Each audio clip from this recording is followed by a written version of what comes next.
Hey everyone, before we get to this week's show, this is just your weekly reminder to please continue to pray for my wife, Lindsay. She is battling breast cancer right now, and we're praying for complete healing in Jesus' name. Thank you. So over periods of months of being attacked and didn't know where it was coming from, and I thought it was coming from another person, like a Santeria curse on me. All this time it was coming from the lifestyle that I was living, involved in, the shamanistic Cree shaman world. One day it came to a point where I had to say, how do we stop this? And I turned on the TV and it's Supernatural was on, Sid Roth. And he was having a guest on there, and the guest was a pastor, and he said, does anybody want to get healed? So just stand up and pray with us, right? And say this prayer. And my wife and I stood up, and it was like 7 o'clock in the evening. It was dull outside, just getting dark. And it was oppression in the house for months, right? And the house was dark. And I said that prayer, and everything lifted. There was darkness was gone, just gone. And it was like a joy came over me, a peace over both of us. And it lasted for a few days. It really, really works. That's the moment I got saved, that day. And you were still a shaman at that time. Yes. Yeah. Yes. And I had to go back and talk. I had an interview with him then, right? And tell him. I said, I can't practice in this world anymore. Even if you know you're saved, you may need to be delivered. And your pets. Yes. And your pets.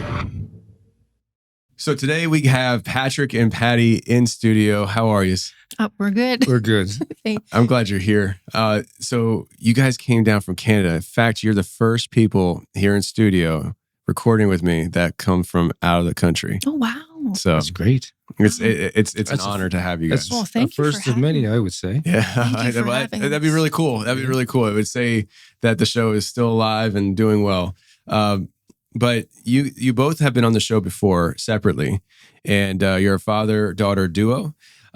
Patti, you came on the show first and shared your story. I think it was episode 600 something, and you came on probably about 50 episodes later, Patrick, and shared your experiences and story. And your stories tend to, they definitely do parallel each other, overlap each other because of your history and what you guys have come out of. So before we kind of get into newer stuff, we're going to spend some time recapping and sharing with people, who you guys are and where you come out of, what you come out of and where you come from outside of Canada, of course. But I don't know who wants to kind of start here, probably Patrick or Patti. No, you. Oh, I mean, it kind of starts with you, Patrick. So it starts with me. Yeah. Okay. First of all, I'd like to thank you for inviting us to your studio. Absolutely. Man, that's amazing. Like, there's so many famous people that have to come in here. I don't know, I'm humbled by it, right? And coming into Tennessee from Canada, Beautiful. it's beautiful. The people are beautiful. The hospitality we got here, Great. It's amazing. So I just get a shout out to Tennessee. I like that. I like the sound of that. So, okay, we get the ball rolling. So I came on the show through Patti's first visit, and she said, "Oh, my dad might, you should talk to my dad." So you picked up on that, and you said, "Yeah, I'd like to talk to your dad." So you invited me down, and I was appreciated. And I said no first when you invited me down, and on our podcast, on our televised podcast, but things changed around, and I was led to come down. So I contacted you, and you were kind enough to invite me. So when I talked about on the last show what I did in my past life, I'd call it, previous life, before now, I was a shaman, and I had a practice. People would come to me, and there would be 3 different things that I practiced for them. I'd bring them their power animal. I'd do extraction for them, which extracting dark entities from them. And I would soul retrieval, bring soul parts back for them that was lost through trauma or shattered off them through traumatic events in their life. So there's 3 aspects of it. So just to recap on the power animal, from my work and from my research and knowing, I feel that the power animal is connected to people similar to their birth sign. So if you're familiar with the constellations, the birth signs, which horoscopes, everybody's into horoscopes, right? You're born under a certain constellation in the heavens. So when God created us from the earth, he also created the animals from the earth. So we have a connection to animals that way. And they're living, breathing beings. They're not beings, they're creatures. The only being is a human being. But they're creatures, but they have lifeblood, they have breath, they have similar aspects to us. So I feel that that's why we're connected to some animals. So one is connected to us, basically, in the same way as our astrological sign. So in the heavens, on the earth. So that was through my work and studies and things. It makes sense to me. And I'll give you a story about the power animal connection. So when I got married in 1985, I'm going back a long time. Here I was born. And so my wife was obsessed with this deer hide. She wanted to make a deer hide dress, right? Because we lived in northern Canada. We had friends. We're in the Aboriginal culture. There was a place in the center there that sold all this fur And like hide. And she loved it. So she said, I'm going to make a deer hide dress. And I said, that sounds great. And so she was in the process of making this dress. It's kind of like Mother's Day comes around. And I'm in the exhibition center and I'm looking at this print, beautiful wolf print on the wall, and by a local artist. And so I should get I should get that for her Mother's Day gift. And I bring it home, and she said, "Oh, thanks. I think you bought this for yourself." So I didn't know at the time, but I did. And so 20 years later. But just pause for a minute. Oh. Because that dress that she made, Yes. the deer hide, Yes. was her wedding dress. Yes.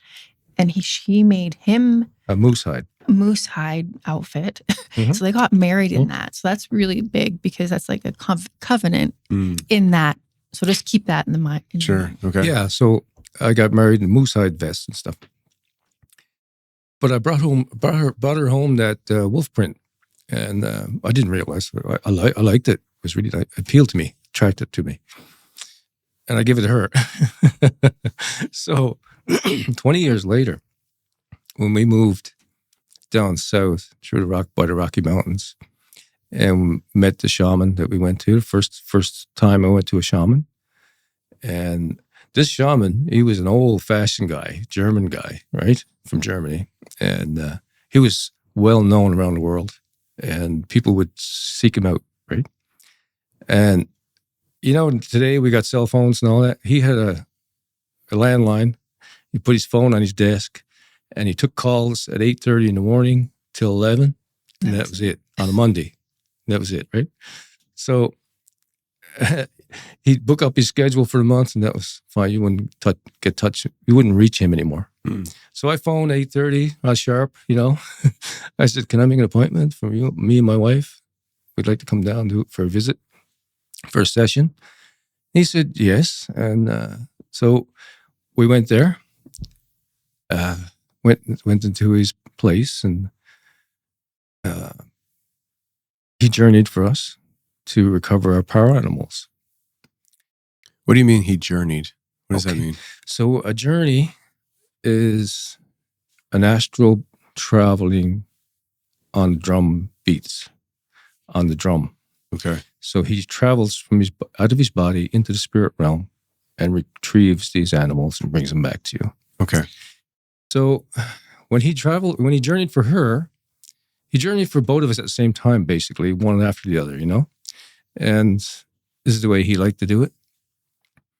And he said, when it was complete and he was doing the recap of what had happened, he said to her, my wife, he said, I saw you in the field near the trees. You were crying, sobbing.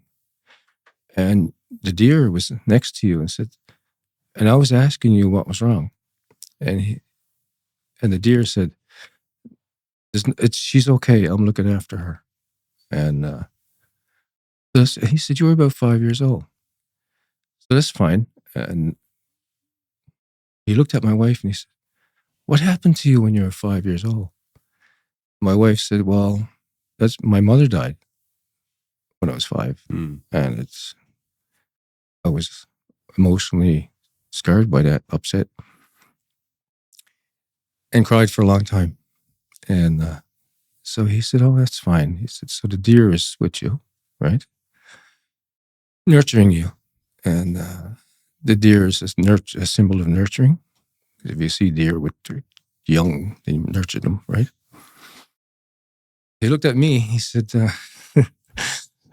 I saw you running with a wolf pack. So he said, you joined your wolf pack again.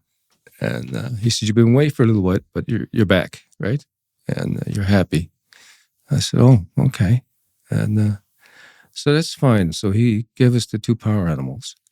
But looking back 20 years previous, we had connected to those 2 animals. So I know there's an orchestration in the spirit realm that does this, but when I started talking about the connections that we have with these animals, I think it's real, and it wasn't for us to be made known to us. It was made known through the fallen angels that in Genesis 6 that brought this information to women at that time, to humankind, along with astrology. In Deuteronomy 18, God said, I don't want you to practice these things that these other nations practice, divination, astrology, that sort of thing. So we know astrology is real because we're not supposed to do it. But now that I practice what I practiced for so many years, I know these power animals are real and shamanism is real, right? So we're not supposed to practice that either. That's fine. Another time that I worked with a lady, I journeyed for her, did the session for her, and I came back and I said, do you have a connection with a badger? And do you remember ever seeing a badger when you were growing up or anything? She said, yes. And she said, when I was a teenager, it was where I lived, it was a badger in the riverbank and had a burrow. I said, oh, that's interesting.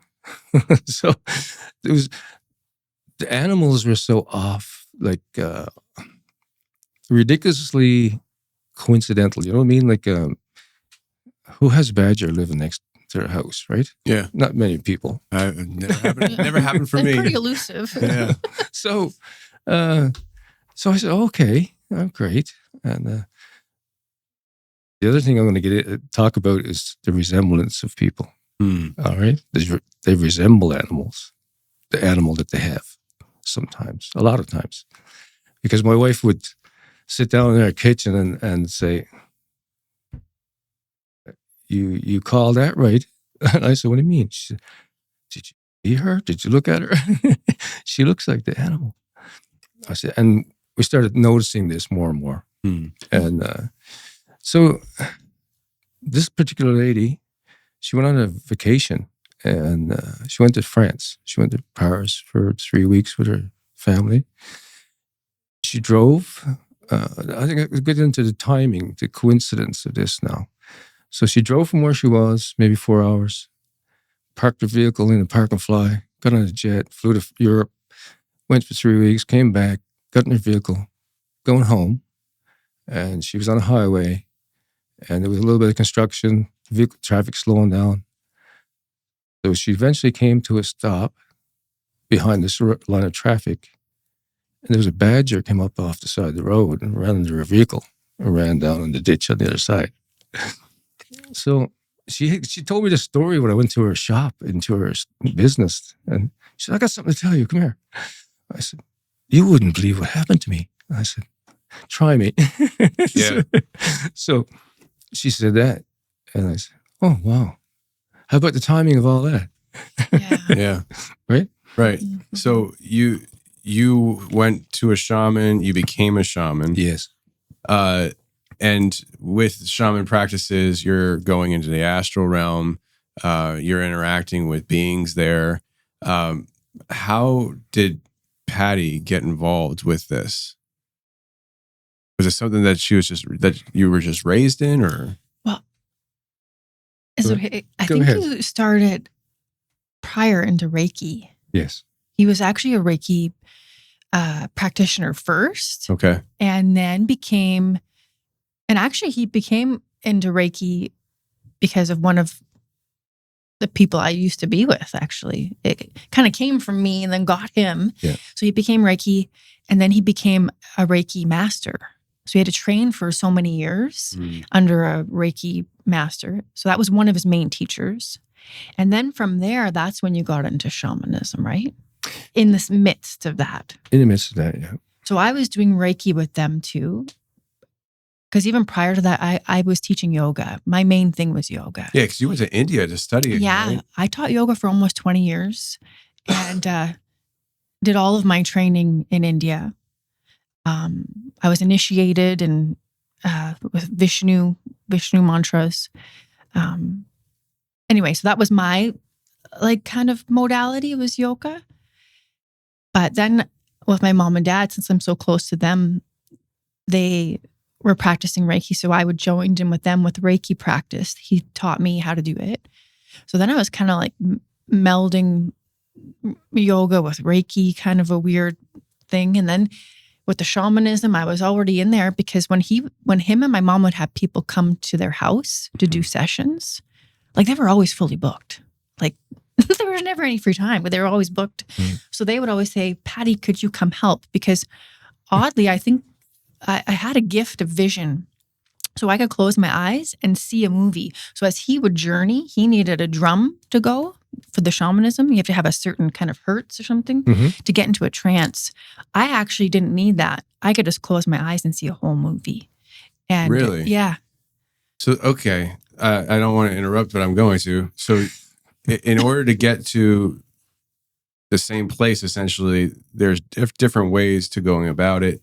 Is that through choice, or is that through just the individual person's ability? Like, would you have been able to even do that? Just close your eyes and go, or you needed the drum? I needed the drum. And the weird thing is my mom, she never had any vision. She could sense people's emotion. Like she could feel the emotional body, right? Yeah. Because she was like, I don't have that gift. I think each of us are gifted something at birth. When the enemy, I think, can use it. Maybe we'll go more into that when we talk about how he became saved. But yeah, so that's how I kind of got with you. Yeah, that's how you became. Because even shamans in other places, they need to be with drugs. Yes. Or like some sort of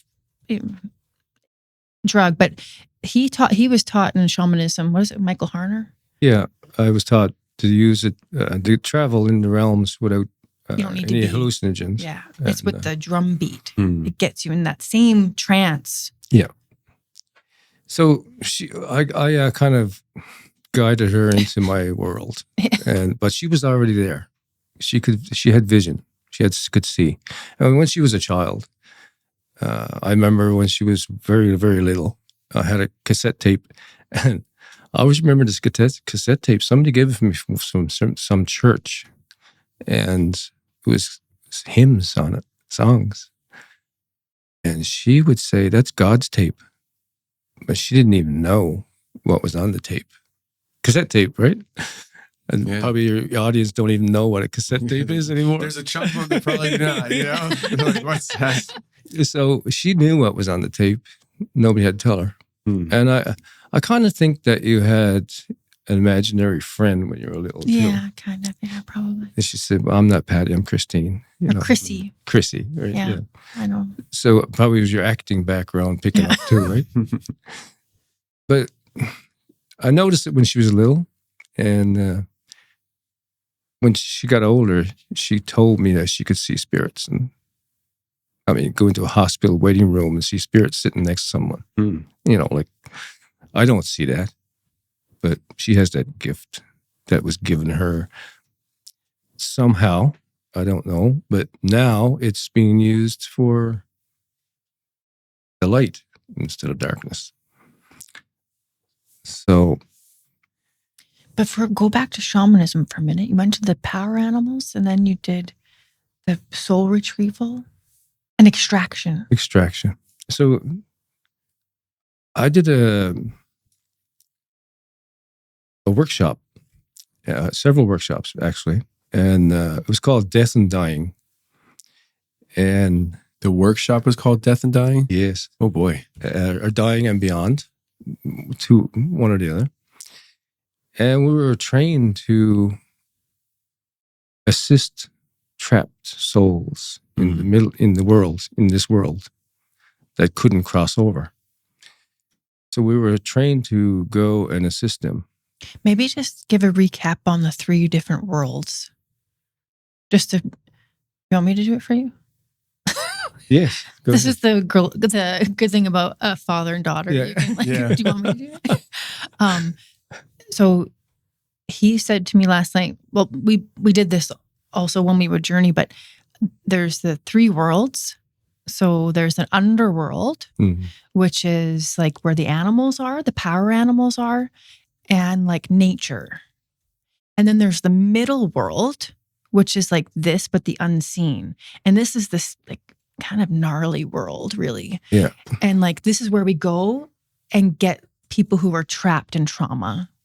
So but remember his teachers would always say, be careful in the middle world. Yes. Because the darkness lurks in the middle world. Yeah, crazy. I have so many thoughts in my head right now. Please continue. And then the 3rd world is the upper world. And that's where the angels are and the healings are. God is. Yeah, the so heavens. The heavens. So he would bring people, like their trauma portions he would find in the middle world. Like I wouldn't really do that kind of stuff. I would be there in the room with him, but he would be the one retrieving souls and mainly extraction. So he would get the souls. It's almost like he would take them and like put them in this like little bag, like an actual literal bag. And then when he would get the pieces of the soul in the spirit world, he'd bring them to the upper world, the spirit, and say, Lord, or God, or whatever you would say, heal this person and give them a healing. And then he would come back to the actual literal room with the soul part and blow it in their chest. Wow. So yeah, it was like 3 different worlds, but everyone, not just the shaman teachers, but our also friend who's a shaman, a Cree shaman that we would always be with, he would always say like the happy hunting ground. Yeah. And like that is the middle world. He's like, be careful in the middle world. So we're going to stall out for a second and we're going to dissect this a little bit, okay? Because I think it's important to do this. I know we're doing recap, but there's a lot of people who haven't heard your stories before, and I think it's important. So you do the 3 worlds, the underworld, the middle world, and the upper world.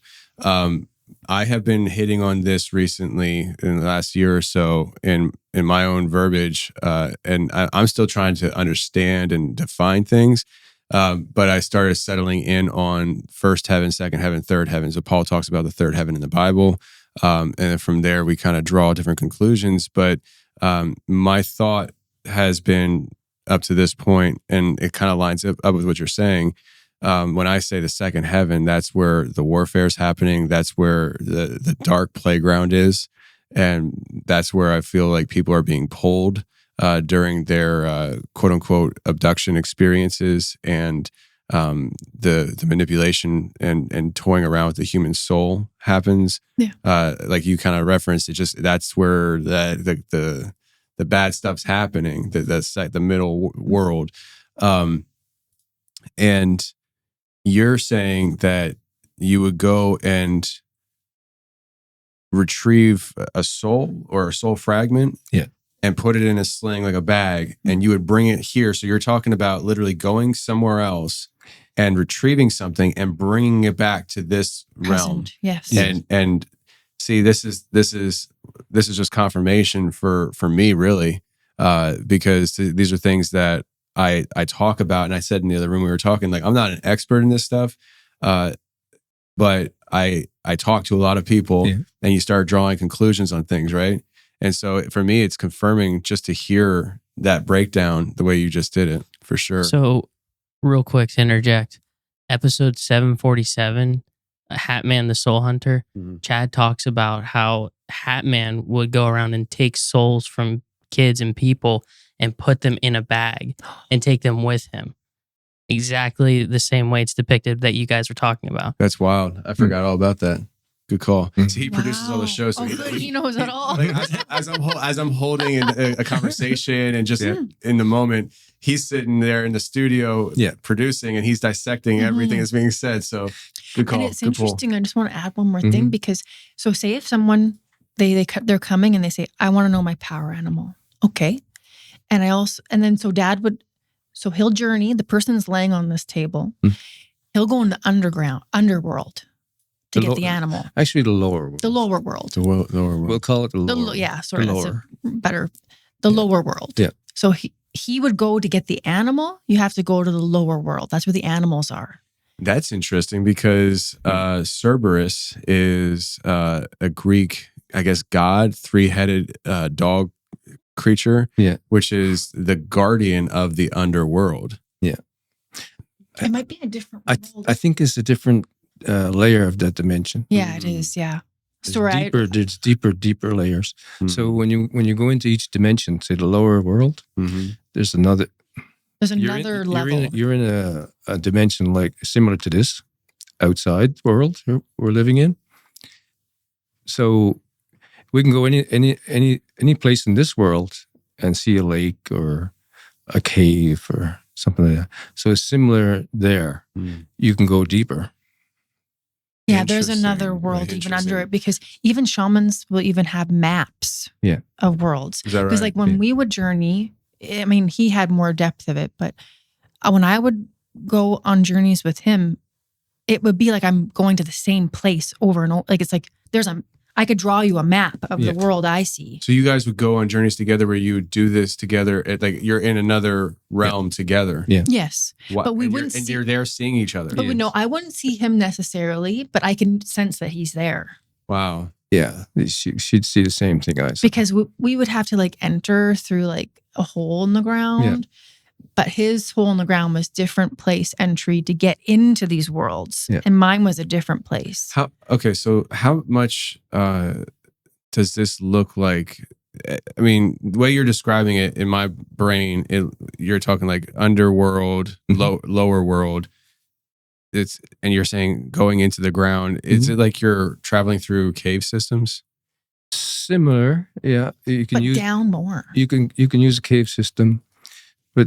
The way I was trained was you needed the opening in the earth, an actual physical opening that exists here in this realm. So it could be a cave, it could be a lake, it could be a hole in the ground. And when we get into talking about the Hopi land, we'll talk about kivas and things like that. They do their ritual, they do their practices in the kivas, which are under the earth, right? And I kind of thought that was interesting when I went there. But going back to the lower world, that's where you get the power animals. The middle world is where someone was, even if the person didn't say anything, like I was traumatized or something, he could just see it in the vision or the journey. Oh, this person needs to be extracted from the trauma. So he could go to like, say, someone's house and say, oh, this person has had this happen, traumatic event, and say if that person was a child. And only, he said sometimes it would only come when it was the right opportunity or right timing for that soul piece to come back, right? Yeah. See, what happens is the things are left in the... So we talk about time travel. So we see a lot about time travel with the government and going ships coming out of... I heard that's a conspiracy theory. That's not real. So we'll get into Ingo Swan and things like that too, right? But CIA stuff. And but time travel is basically what it is.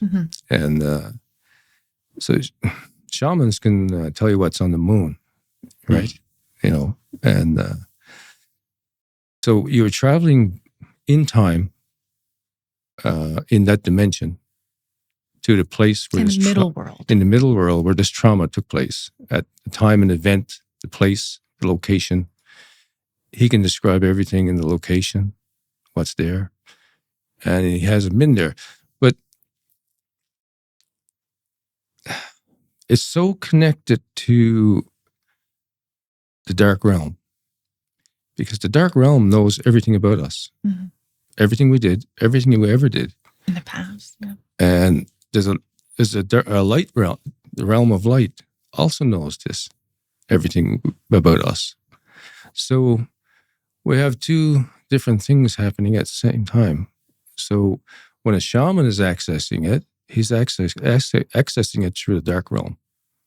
Maybe unknowingly for a lot of them. Right. I'm sure there are dark shamans, but so okay. Please continue your thought here, but what you just said here, so you're saying that you're acknowledging that there are shamans who are practicing, who are not believing they're doing anything dark or nefarious. Right. Yeah, because Dad, I think it's important to clarify. Yeah, because all of us, thank you for that, because like all of us, we did not think we were doing anything dark. No. We thought we're ultimately God's work, ultimate deception. You know, like if someone was assaulted 25 years ago, and now they're 50 years old, so that's 25 years they've traveled in the future, right? Living their life. But that assault has still happened. So what I would do would see what happened when I journeyed for them. Because they're stuck there. And I'd see the soul traumatized with that event 25 years ago. So I'm actually traveling in time 25 years ago. It's in a different dimension of this world, time dimension. And I can actually go back and retrieve that 25-year-old person, a fragment of their soul that happened. Let's say they were molested, sexually assaulted, molested, traumatized. It's stuck. What happens to the soul is it wants to free itself from the situation that's happening. Like disassociation. And that's what psychology says today of disassociation. But we know that's real, but on a deeper spiritual level, it's actually the spirit that's a part of your soul that's broken off of your self and gone and trapped in that room. So I wouldn't see them as fragments so much. I would see them as the complete soul. But let's say a mirror image of your soul, but it's a piece that should be put back into the soul. It's like a puzzle piece. It's like missing. But it looked like the person, you know what I mean? Like it was that person, but it's actually like a fragment, soul fragment. So I would bring that, like you said, talked about the bag. Well, I had a bag from Peru, native shaman bag. Magical bag. It's a beautiful magical bag. So I bring them back in that and reintegrate them. Okay. So I'm taking my opportunity to ask questions, because it's not often I get to sit across the table from people who've had such intimate experiences and knowledge of this stuff. A soul fragment, I've heard this before. You know, we hear about MK Ultra, Yes. MK Ultra learning it from Yes. satanic cults and all this stuff. Yeah. The way you're laying the stuff out, you're doing it in such a logistical way that it's actually helping me think about it and also bring some questions. So a soul fragment is a piece of a soul that's stuck in time at the time of the abuse. Yes. Mhm. And it's basically if you have an arm that has a disease on it, the arm got cut off so the rest of the body couldn't get sick as well. So that's the way I'm looking at it. And so the fragment is the piece that was abused, stuck there, and you were retrieving that and bringing it to the rest of the body of the soul so that it was whole. Yes. Mhm. Okay. Yeah. Okay. And what happens is it wants to be protected. It wants to be safe, feel safe. So it disassociates itself from the actual soul, the whole soul. And it kind of like, it thinks it's the complete soul, but it's not. It's just a fragment that's gone. And it stays there because it doesn't realize the event is over. It's just Interesting. sitting there Okay. and stays. And now, 25 years time elapsed, but that's still sitting there. It thinks 10 minutes has gone by, you know. So that's the way it works in time travel. And I can see, because the way we're talking about this and we're sharing, I can see how shamans are doing these things, and they're like, I'm helping people. Yes. You know, Yes. like Sure. because what you're just saying is what you were doing. It wasn't fake. This is stuff that you were actually like. I think so many people that aren't involved in this stuff, they think, oh, that's not even real. No. You know, it's imaginary, or the shaman is just a hoaxer, just collecting money or something like that. You know, That's right. but what you're saying is that this is actually happening. It's actually happening. It happens to people. And as a shaman, you believed you were helping people by retrieving soul fragments. And I think this is not the time for it right now in the conversation, but at some point I would like to circle back around to this, to at where you guys are today with your faith and how you view that whole situation. Because like, it's not like you're saying soul fragments don't exist now. No. But there is maybe, because you mentioned earlier about, I made a note here, hijacking natural gifts is what I wrote down, because like there's natural gifts that people have that the enemy sees and it hijacks and gets them to start using it in means that God never intended. Yeah. I think there's probably room for conversation as to the soul fragments and the damage that is truly done, and how people can actually truly express or experience healing in the right way. Yeah. So, I don't want to jump the gun either. So I'll let it kind of evolve from here. I don't know if I just hijacked the conversation. No. But I just had something to add to that, because when you're saying that maybe people are skeptical, which I agree, I am skeptical of a lot of things. But it's hard to be skeptical when, like, they never told Dad that happened to them. Yeah. So then he would come back and be like, he would blow the soul part back into this person. And then afterwards we'd have like a full-on hour kind of debrief, because we didn't want to leave this person kind of alone or, you know, kind of processing. Yeah. So we'd sit down and talk, and he would say, this is what I saw. This is what I did. And they'd be like, how did you know that? So, and that was 99% of the time. It was very accurate. And all the stuff that I would see too, along with it, and what my mom would feel. So it was real. Like, it wasn't like, so these things are real. yeah. Yeah. And I think it's also one thing that I wanted to just maybe emphasize too, before we go any further. This was not just you two, but it was also your wife and your mother. This was a family practice. This is something that the family did together. Like, other families go to church together. Yes. That was our church, really. Yes. And I know that we'll talk about this later, but just to kind of dovetail and wrap that kind of up, I said to Dad last night, like, I know that we did all that kind of stuff and it did help people. I know that. And I think we've repented for that, what we've done to people. So I do think that those people that we worked on, a lot of them are actually saved now. A lot of them are actually Christian, a good portion of them. But we've prayed for each person, even all the groups of people, because we've probably done it like, we've done hundreds of people like worked on hundreds of people. I do think that those people are set free because we asked God to clear that way for them. Even if they don't know the truth yet, we pray that that they will. So we've repented for that, and I think we're forgiven for that. Sure. Yeah. I absolutely agree with that. And I think as humans, it's the hardest thing is to forgive ourselves sometimes. And you struggle with guilt. But I think it's, and I, for myself, we were talking about just some of the missteps that I feel like I've done with the show over the years. You kind of, that weighs on you. But I do believe there is a sea of forgetfulness that God utilizes on a daily basis. Yeah.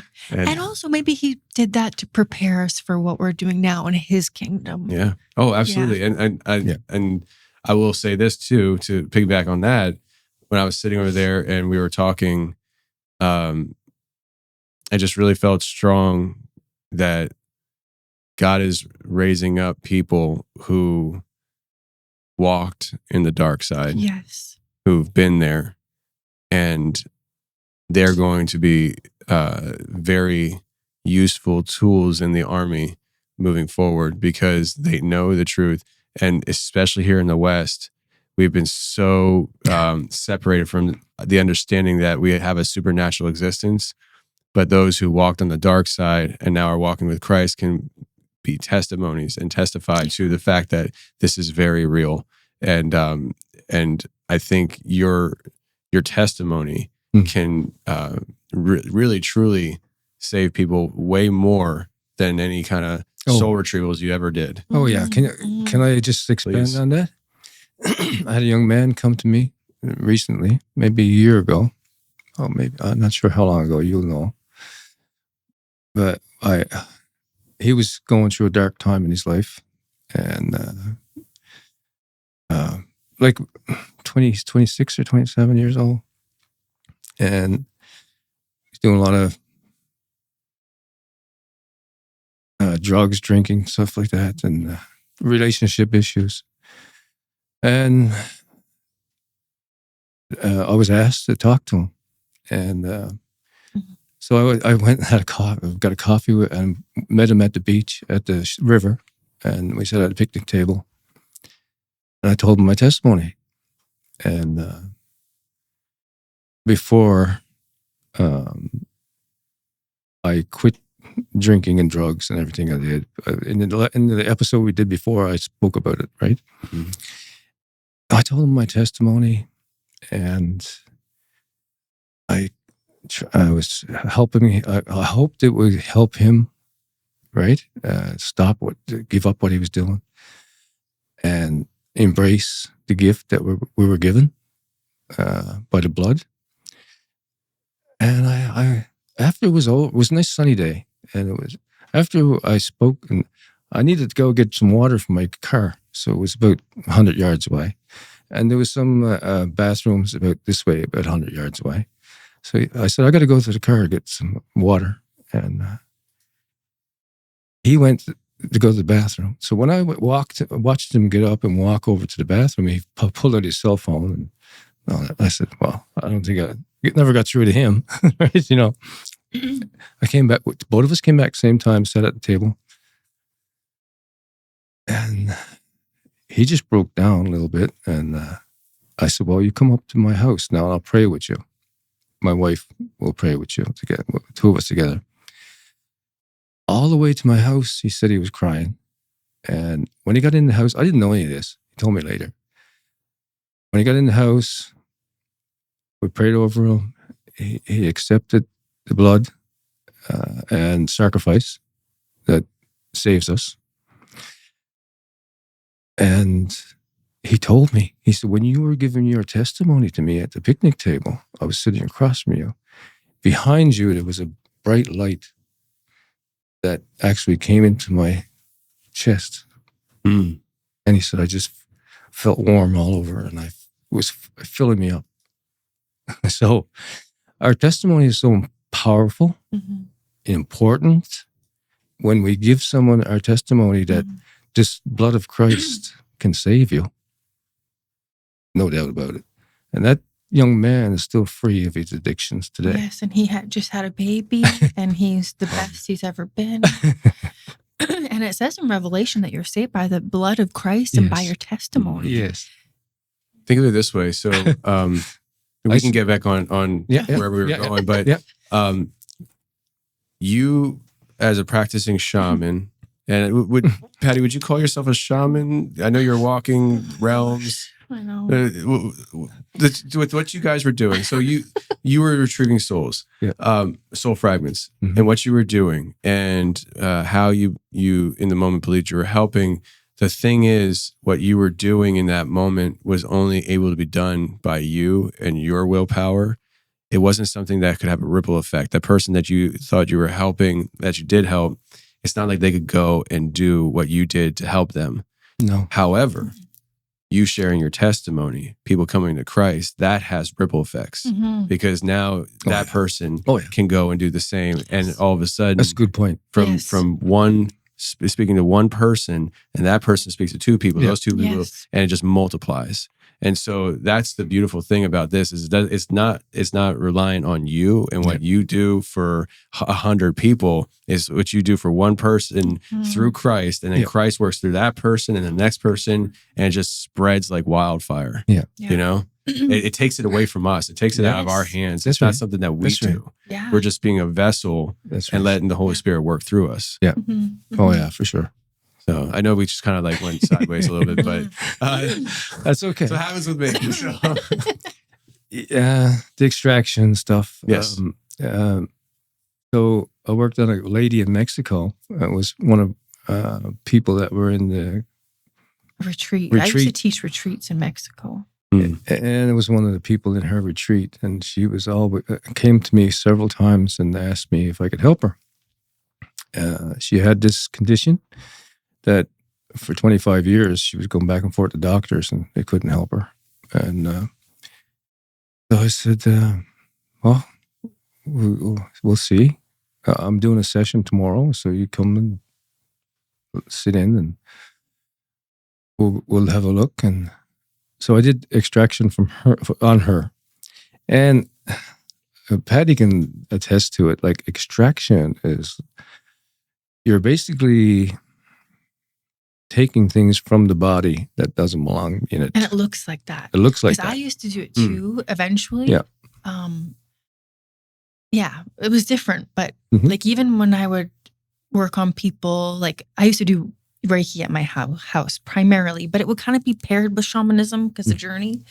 But it does look like that. It looks like you're clawing stuff out and like throwing it down the ground. Wow. Okay. Yeah. So then it could be just like a general extraction, but then it could be like, so if you can see in the spirit, there'll be blackness and things like that in the spirit, in the person's spirit. So you'll take it out. I couldn't necessarily see in the spirit that well by doing this extraction work, but I do it anyway because I knew there was something there. And she came to me later, not just right at that camp, that retreat, the next day, and said, "It's gone. I'm healed from what was wrong with me. It's something to do with her digestive tract, something that doctors couldn't help her with." So when things happen like that, see, you think you're doing good work, right?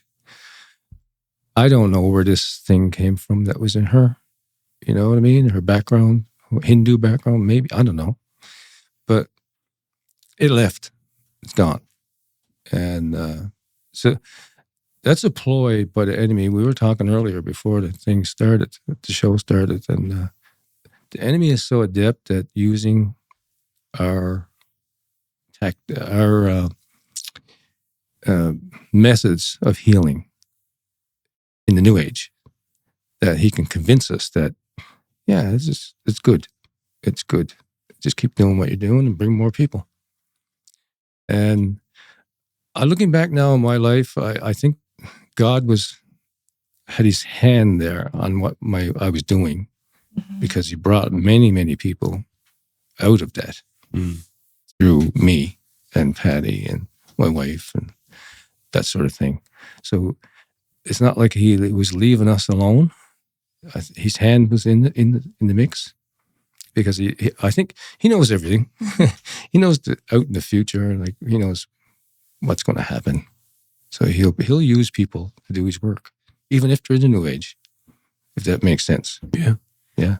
Because even after that, so it was like Reiki, shamanism. I was doing yoga. You were coming to retreats with me, and then we got really heavy into the Cree culture. Okay.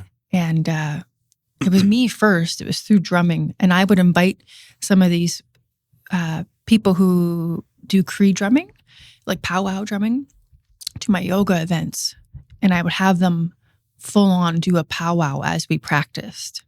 So like now you think about it, you have so many different modalities all together. Like these are different, now that I know what I know, they're different big spirits with each other now. Principalities. So then after that, I started to go to sweats on the reserve, and they became my other family. What is a sweat? A sweat is like, it's a lodge. It's like made out of like willows. They make them, and it represents the willows as kind of like a little tent. Covered in hides. Yeah, covered in hide or big blankets. Yeah.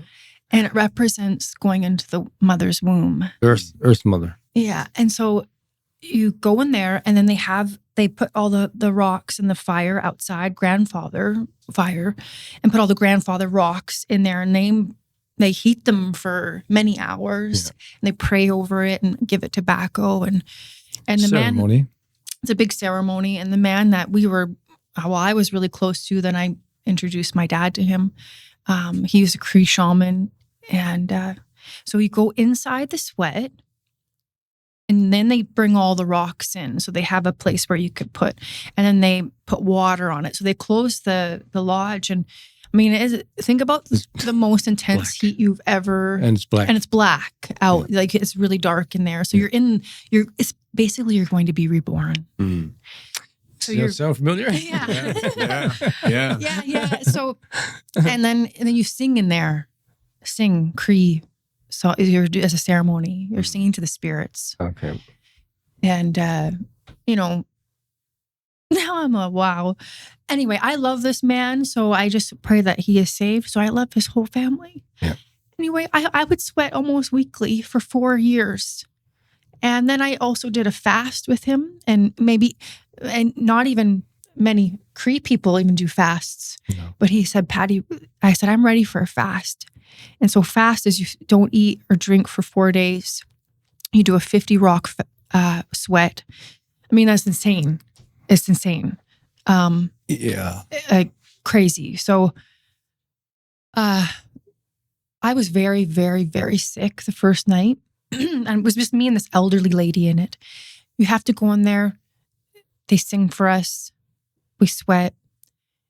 And then he leaves. He says, do not open this tent or this lodge until I come get you in the morning, because I think I told you in the last episode, like there's like it's like a dark time. There's demons outside, basically. But he said spirits. Yes. So anyway, I think it was the first night. Maybe I was so sick. I was like really sick, like vomiting. And around 3:30 in the morning, he came, or something like that time. We don't have any access to him. His house is just right there, like just near. They all came to the door of the lodge and opened it, and they knew I couldn't even sit up. He came in. I knew you were sick, Patti. He comes in with three other people with drums, and they start drumming for me.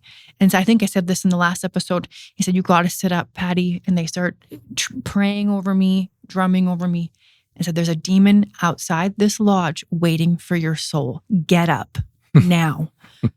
And I was like, okay, I got to just get up. And I was so weak because you don't drink any water and you just sit on this big sweat. So you're severely dehydrated. And you're supposed to go for 4 days. I only lasted 2.5 days. But after that, I felt very changed. I was very bright. But then things start getting darker, gnarly. That's when it amped up. What amped up? The spiritual attacks. And like we would just smudge all the time with, sage and sweetgrass, but it just got worse and worse and worse and worse and worse. It was good for a little bit, portion. And then demons would be fully in my room. They would be touching me at night. Like it got physical. Yeah. So,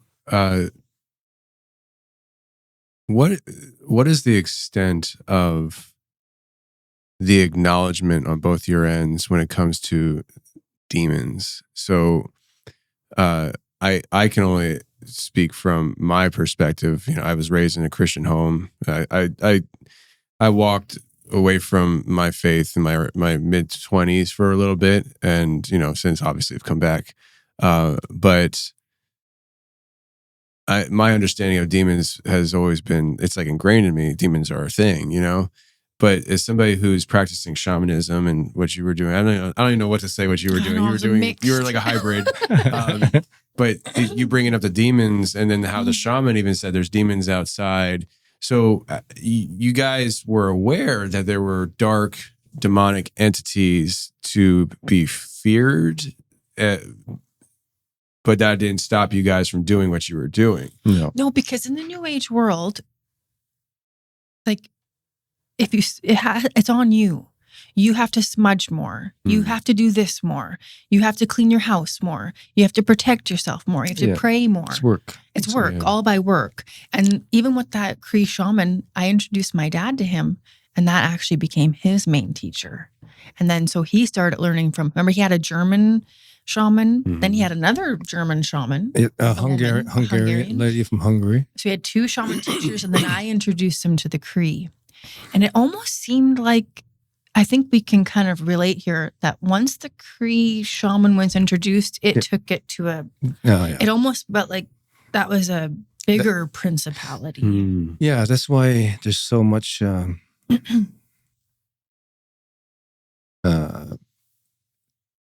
interaction with Dogman and Sasquatch and all those entities. So they're on a different level. Just talking about the sweat. So I'll go into the sweat because you just spoke about it. And remote viewing, and we mentioned earlier. So I was in a sweat with him, that Cree shaman, and a young kid had wandered away from his home in the winter. He was probably in his 20s. He was in his 20s. Okay, 18, 20? That's a young kid to me. So he wandered away from his home, and I think he was mentally challenged maybe in the wintertime. And he was native. He was native Cree.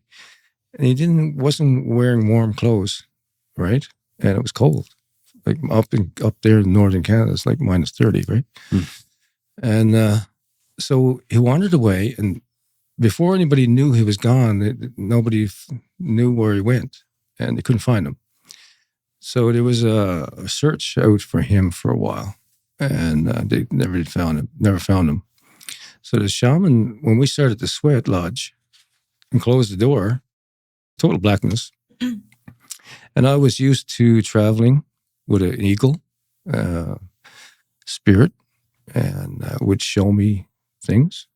And so I asked the eagle spirit, but prior to the sweat starting, he said, this young man is lost, and if anybody sees anything in the sweat or gets told a word in the sweat or something like that, can you tell me after?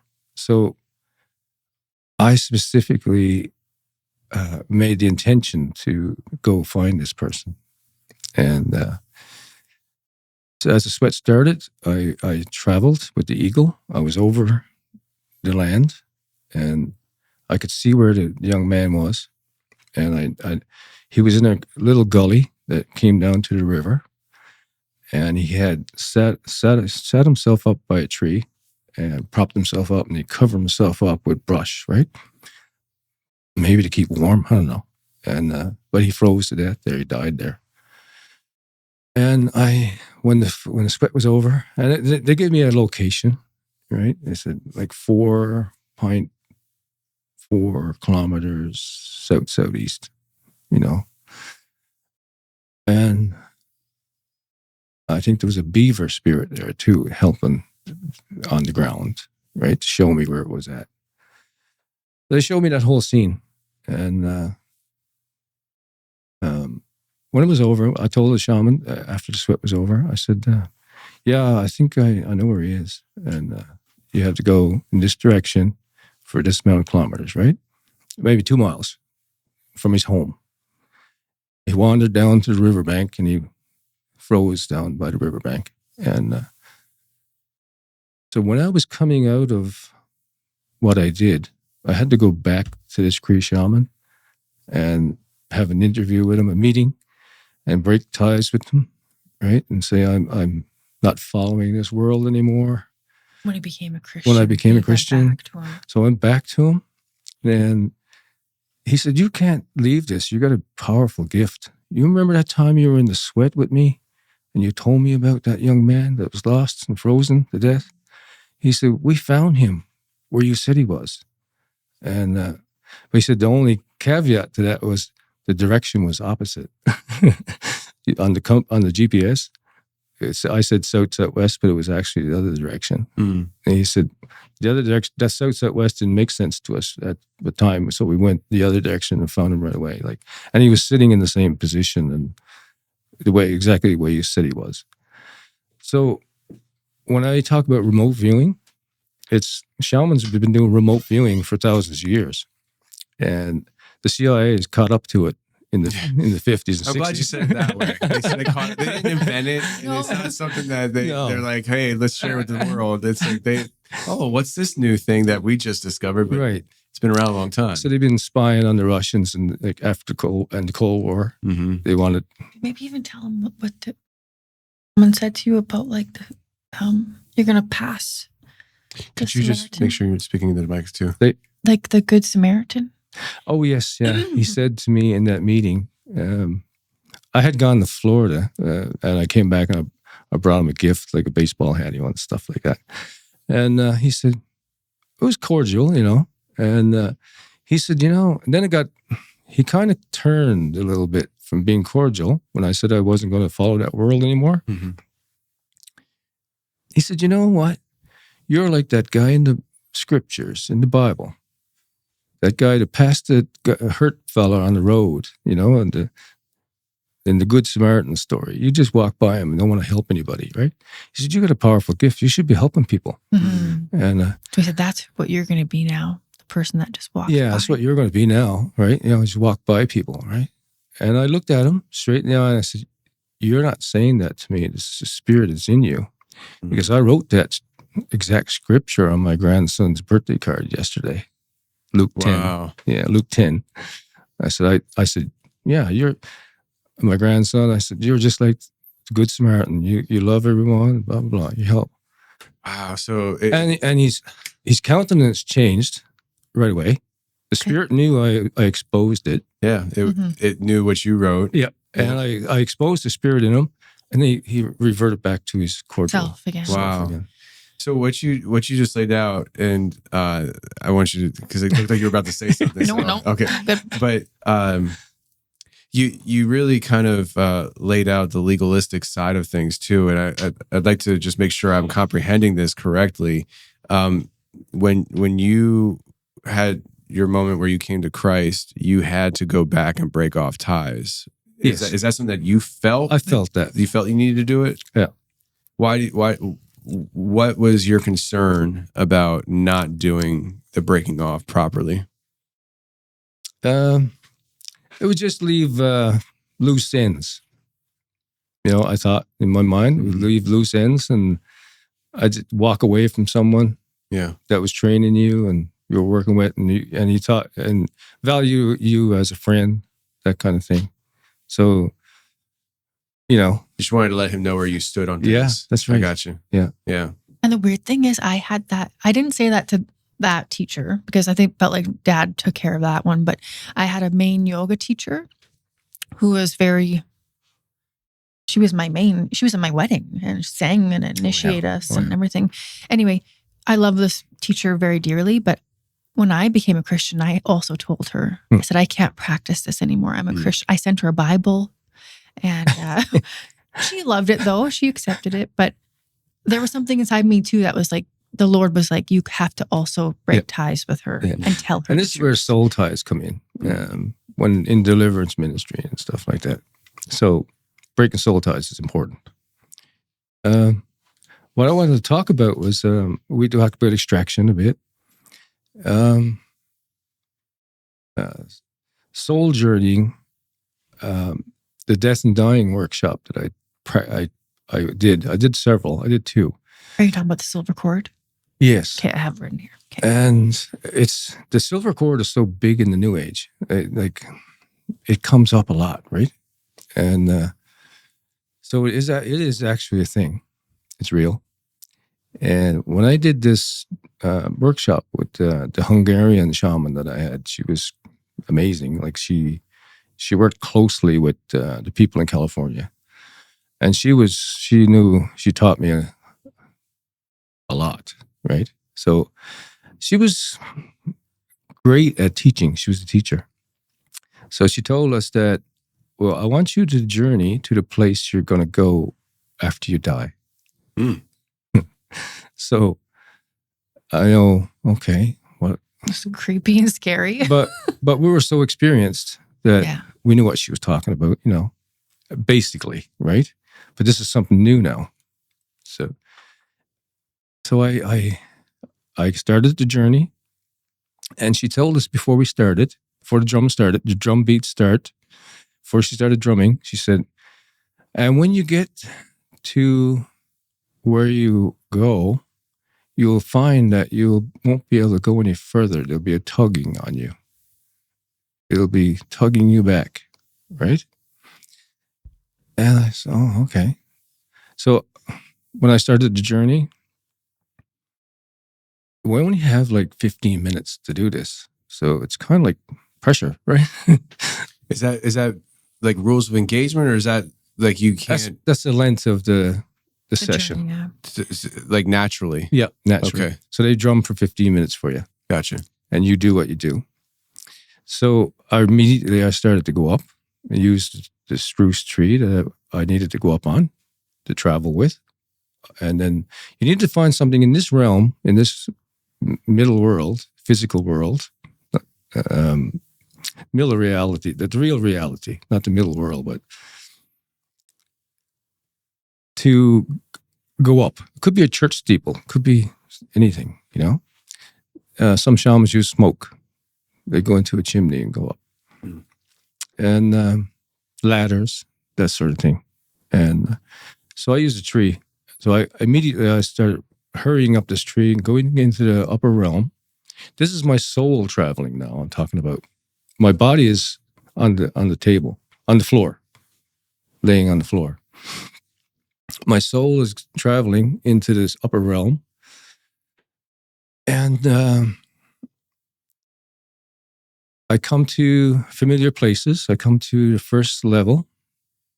What Patti talked about, the happy hunting grounds, similar, but it's the first level in this realm, the upper realm. And I call it the Pacific Northwest.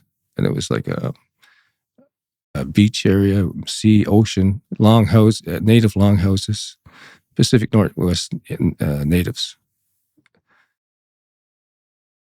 I needed to go higher. I knew that. I'm familiar with this place. I need to go more. So I got on the roof of this longhouse, and I can feel this today. When I pushed off from the house, I felt a cedar shake or something fall off, right? So this realm is so real. You can feel things, you can smell things, taste things there. And I went higher, and I came to a stairway, marble stairway, and it was like a temple, a Greek-style temple, with a stairway going up around the side of the temple like this. But on the stairway going down, and this cloud cover all around us, on the stairway going down, I met a person coming up. And he was probably 30 years old, dressed in Greek-style clothing. And and he looked at me and he said, "Oh, you're back." And I said, "What do you mean I'm back?" So when I said that, telepathically, he realized, oh, he's not back. I got to get out of here. So he turned around and walked back down the stairs. He went up around the side of the other stairway, the spiral staircase up around the temple. And I sat down on a marble bench, waiting for him to come back. And I thought he would know where am I supposed to go after I die. He didn't come back. So I didn't wait. I went up. And this is, I'll get back to that in a minute. I went up, I left the bench I was sitting on, and I jumped up again. And I wanted to go high as I could. And eventually, I was in a higher realm. I could see cloud, but it was different. It wasn't space. And off to my left, but I felt the tugging. I felt the tugging on myself, to my soul. I felt the cord. Off to my left, I looked and I saw a golden city, bright, beautiful. And I got the impression I saw the dome. There's a dome in there, a golden dome. And I don't know if I saw it with my physical eyes or my spiritual. Like I intuitively knew there was a dome type building there. And I couldn't go any further. I couldn't get closer to it because I was being tugged on, brought back. When I came back and I related that experience, I thought about it years later. It's the golden city. It's heaven, right? And this architecture that we have, the dome architecture in churches and buildings, government buildings, everywhere. I kind of think, okay, someone has gone there and seen that, brought that back here, you know. But that person on the steps,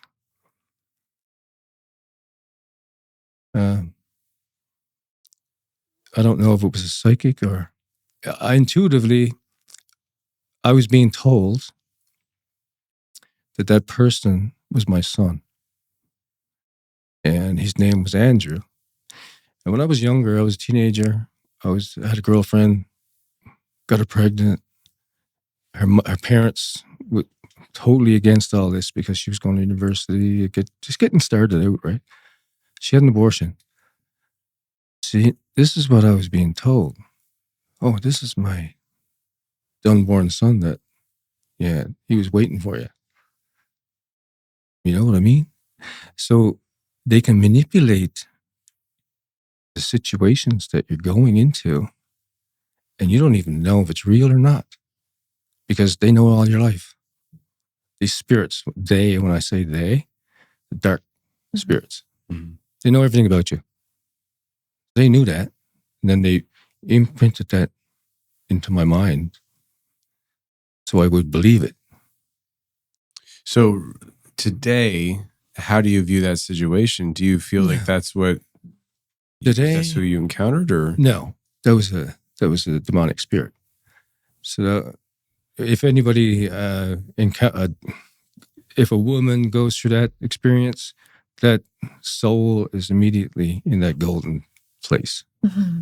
That's right. So your encounter was not within the heavenly. No, it was outside of that. Outside. Yeah. Interesting, isn't it? Yeah. There was a pastor. I'm not sure if he was a pastor. Howard. Oh, he passed away in 2019, I think it was. But he had a unique ministry. He was somebody that when I first discovered him, I was like, man, I would love to talk to this guy. But he was too far in age to even consider even going remotely on the computer. I don't know if he had a computer. He was in his 90s, I think. But he talks about being translated. He had a ministry and several people in his ministry. Supernatural was a very common thing. Yeah. And he had what would be perceived as a dream one night where he was walking the streets of Rome, and he wound up going down a spiral staircase. Yeah, I remember him. You remember him? Yeah. And the angel underneath Rome? Yes. Yes. And it was confirmed by other people as well. Yeah. Hearing you tell that story, even though it's not the same, it just reminded me of that. And I don't know exactly why. I know he talks about the silver cord as well. Does he? Yeah. Okay. And I think he had another experience where he was actually taken out of body and shown things by God. And I think that the silver cord was somewhere tied in there. I might be misconstruing people's stories and stuff. I hear a lot of them. Oh, yeah. But it's his story, his life, and what you're sharing, it really paints the picture of the reality of the supernatural. Yeah. And how that is operating around us. You having that experience and the shamanism, you had, I don't know at what point because I know like we're laying the groundwork for things to come in this conversation. Yeah. Like at what point did you, I guess, I think this is what I want to do. I want you to share with people how you came to become a Christian. Okay. Because that, I think, is how we can actually transition into other parts of our conversation. But I think it's important for people to understand and hear that, because that actually lays into how you became a Christian too, Patti. So, I mean, what was that whole scenario for you that you kind of had to then go to the Cree shaman and say, hey, I'm cutting things off? Well, just prior to me going to that Cree shaman for that meeting, I was being attacked quite heavily by shadow people. And so it was before you were a Christian? Before I was a Christian. Right before. And I was blaming it on somebody that I had come to me and wanted to be trained by me. And this person was deep into Santeria. And I had to break ties, like soul ties again. I had to break connections with him because, hey man, I'm not into witchcraft. Because he fully was into witchcraft. Yes, that's right. Yeah, absolutely. He came to their house, and because I was there, he came to their house and we did a session on him. And I was like, get this guy out of your house. Really? Yes. Wow. I didn't trust him at all. And I would look at him when he was telling a story, and he'd look at me straight in the eye and be like, stop reading my mind. I'm like, I'm not. And then he took out of his pocket a blonde Barbie head. I'm like, this guy's in his 50s, hey? 60. 60. And I looked at mom and dad, was like, you gotta get him out of here. He's carrying my head in his pocket, Mom and Dad. Get him out of here. Yeah. And like, is that how you looked at it too? Yes, like, I didn't trust him at all. And then he gave them even gifts, like a picture, and he gave me like a butterfly stamp. And my mom gave it to me. I was like, throw this in garbage. This guy's full on witchcraft. Yeah. Anyway, I digress. So then he thought it was coming from this Santeria guy. Anyway, he came to a session that someone from the city there I lived in, and wanted me to do a demonstration of journeying. So I did that for the drumming for the people. There was probably 20 people came there. And he was one of them. And I heard just someone said, this shaman, you should meet him. He's from Africa somewhere or something like that, right? And he was there. And when he journeyed on the drum, he saw things in the lower world, right? So he knew it was real, what I was doing. So then he came and introduced me to after the session, and we became acquaintances, And he had a session with me. He said I removed 5 spirits from him that he's been going everywhere, like Miami, lots of places to try to get rid of these things. And he said, nobody could do it. He said, but you did it. I said, oh, okay. So he wanted me to train him because I sensed that he wanted to use my good nature to increase his power. So eventually, after 6 months or so, I thought, I can't keep being contacted with this guy. So I had to break ties with him. And later, I met the Cree shaman. But before then, after that Santeria guy, you went to Arizona, right to the Hopi. Oh, the Hopi, yeah. We got to get in there before gotta- you go to the Christian thing. Got to go to the Hopi first. Okay. And so anyway, I thought it was the Santeria guy putting curses on me. So I was asking the Cree shamans, like, can you check this out for me? Like, I'm being attacked bad. But I didn't realize it was coming from him. the Cree, right? And I don't think he knew either. He didn't know. He either. didn't know. Oh, either. okay. I was No, gonna say, no, he he didn't know wasn't. either. He wasn't. He didn't know either. He's not intentionally. No, Plot twist. No.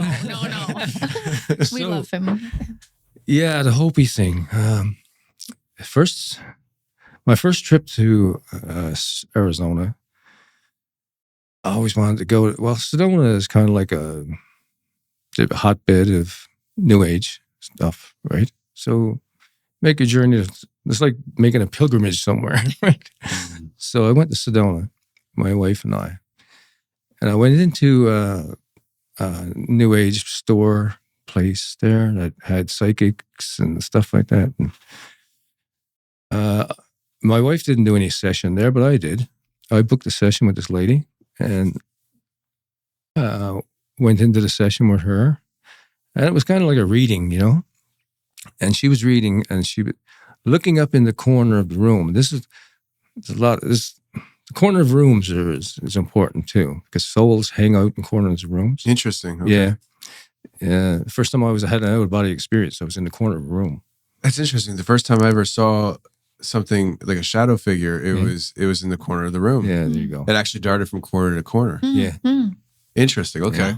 So she was speaking and she was looking at me and not really looking at me, but interacting with me, you know, talking. And she said, no, they're telling me you got to go to the Hopi land. And they're telling me that I should be learning from you. Because I didn't know this lady from a hole in the ground, right? Mm-hmm. And after the session was over, she said, is there some way you can move to Arizona? Like, can you move here? You know, I said, well, what do you mean? Like, she said, no, you have to be here, right? And she wasn't going to charge me for this session. She said, I can't charge you for this because whatever she was being told was to leave me alone. Like, just give me the session for free, right? Mm-hmm. Because I guess we need him, right? And so I left that place. I didn't know where the Hopi land was. I have no idea. So I got a map out, old-fashioned map, not GPS anymore, right? So I got the map out and I said, oh, there it is. Okay, it's up past Flagstaff. All right. Next morning, got up early, drove out to the Hopi land, the desert, right? Wow. Yeah, just like that. And you and Mom. Yes, two of us. And we went into the third mesa. And now I appreciate Joel. Is it Joel? Joel, yeah, man. From my buddy Joel? Yes, Joel. Yeah. Joel is amazing, talented. Wow. But he's also the social media manager, so he's going to clip that and play it on the social medias. I knew he was. I didn't know that, no.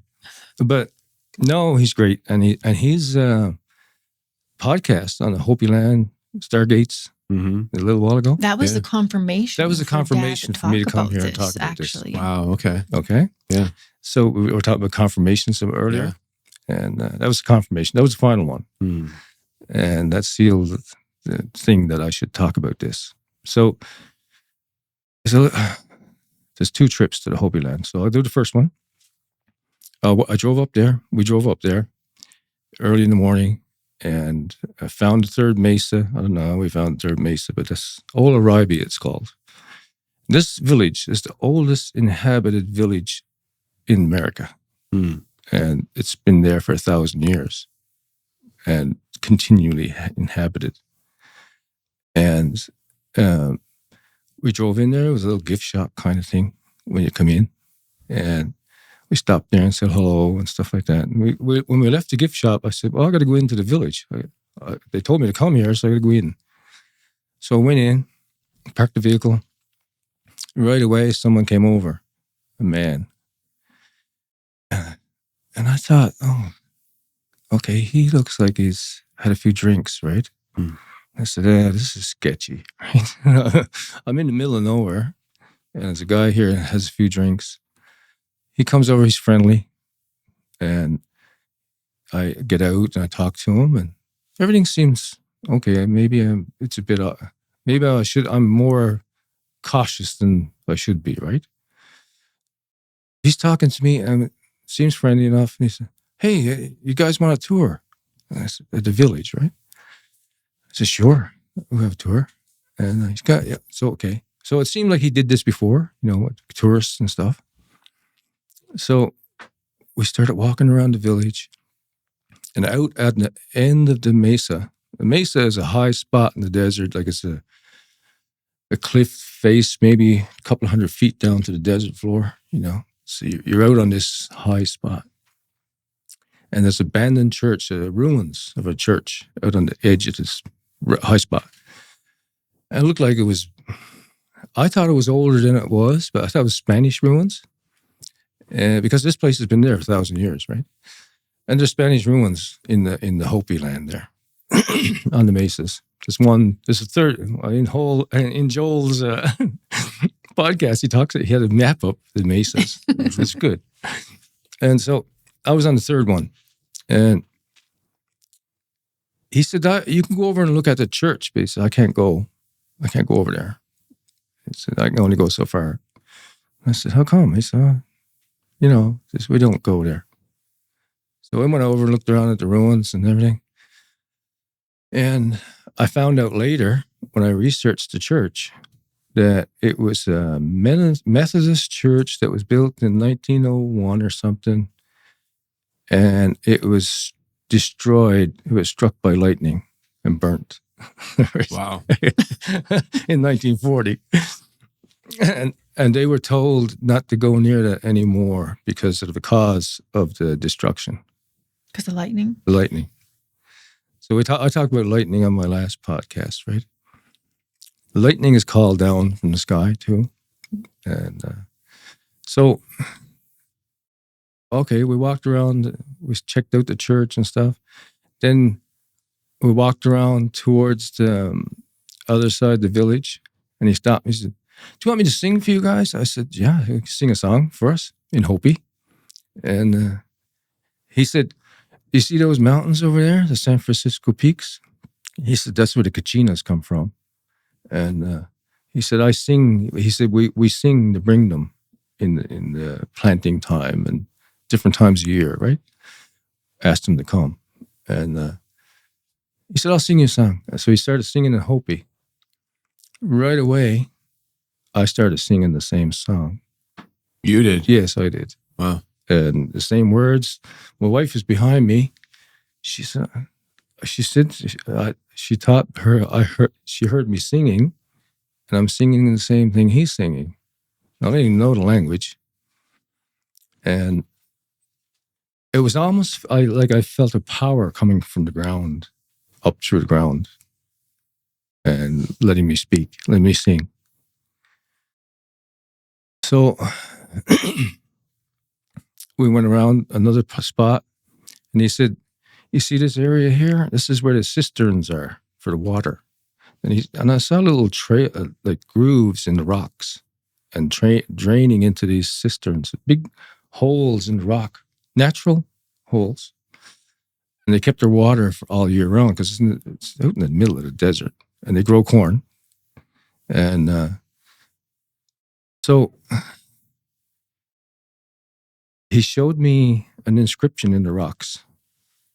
And it was September the 8th, 1906. And he said this spot was a breakup of the village because the Christian church had come in, the Methodists had come in, and the government had come in and wanted to assimilate everyone, right? Take away the Hopi way. And there was a breakup in the village. Like there's 50% people were against it, and 50% said it was going to be a good thing. He said, so they decided here on this spot. And so they had a kind of a contest, like maybe a tug of war contest, like that. And there was a line drawn, and whoever went over this side or that side, that's who they'd go with.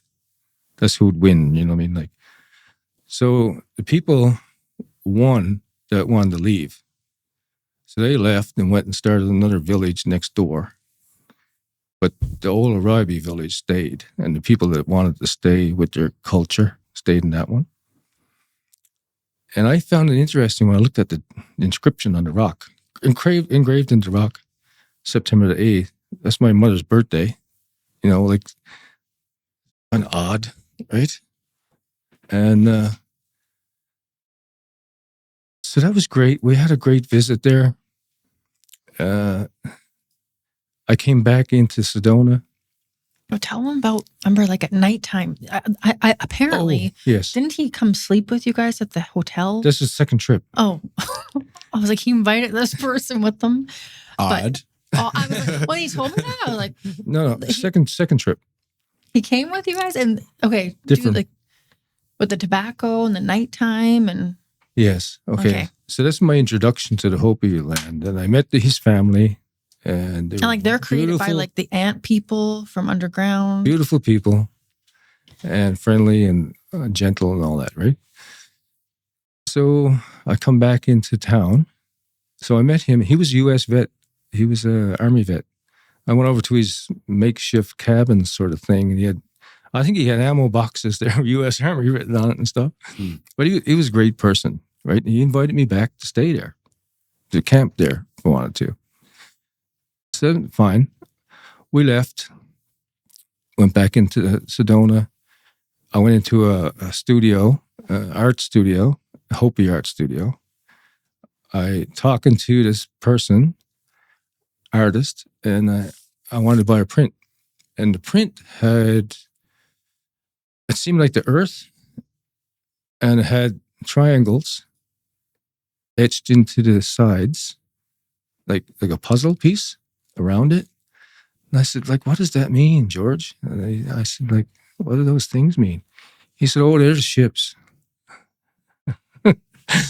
They're the ships that are waiting for us to take us off world, right? And I said, oh, okay. I wouldn't know what they were, George, if you didn't have to tell me, right? I like that artwork, though. I'm going to buy that. So I brought that back. So that's my first trip with them, right? I went back again. I went up to the old Arabi village, my wife and I. Went in. The first person had left and moved out and had a family and stuff. His younger brother was there. So I met him, and he's an artist. And so we got talking to him. I purchased some kachinas from him, kachina dolls. I invited him to come back because I bought his dolls, and the dolls are made out of cottonwood. And it's very hard to get. You can't get it in the desert area there. So I said, well, we're going back to Sedona. Come back with us. I'll drive you back too. I'll drive you home, right? He said, I sure wish I could go to Sedona with you guys to get some wood, right, in the river. So I said, well, come with us then, you know. And we took him back to the resort we were at. The next day, but when we were leaving the mesa, as we got down in the valley, the desert floor, it started raining. And it was just raining over our car. Right? He rolled down the window and he's, it's raining. And I think he put out a piece of bread or something and gave it to the spirit for sending the rain. And I said, is that good? Is that a good thing? He said, oh, yeah, it's a good thing. So we went into the city. We stayed there. Got up in the morning. He had breakfast. He takes a piece of food and gives it to the spirit next to him, right? And that's strange. Giving food to somebody next to him. There's nobody there, right? And so when we're driving him home again. Went to the river.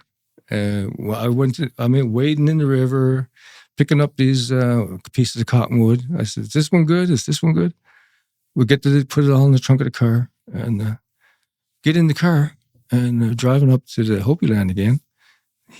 I said, so how was that foraging trip today, right? Was it good? He said, yeah, it was great. And he said, there was no snakes either.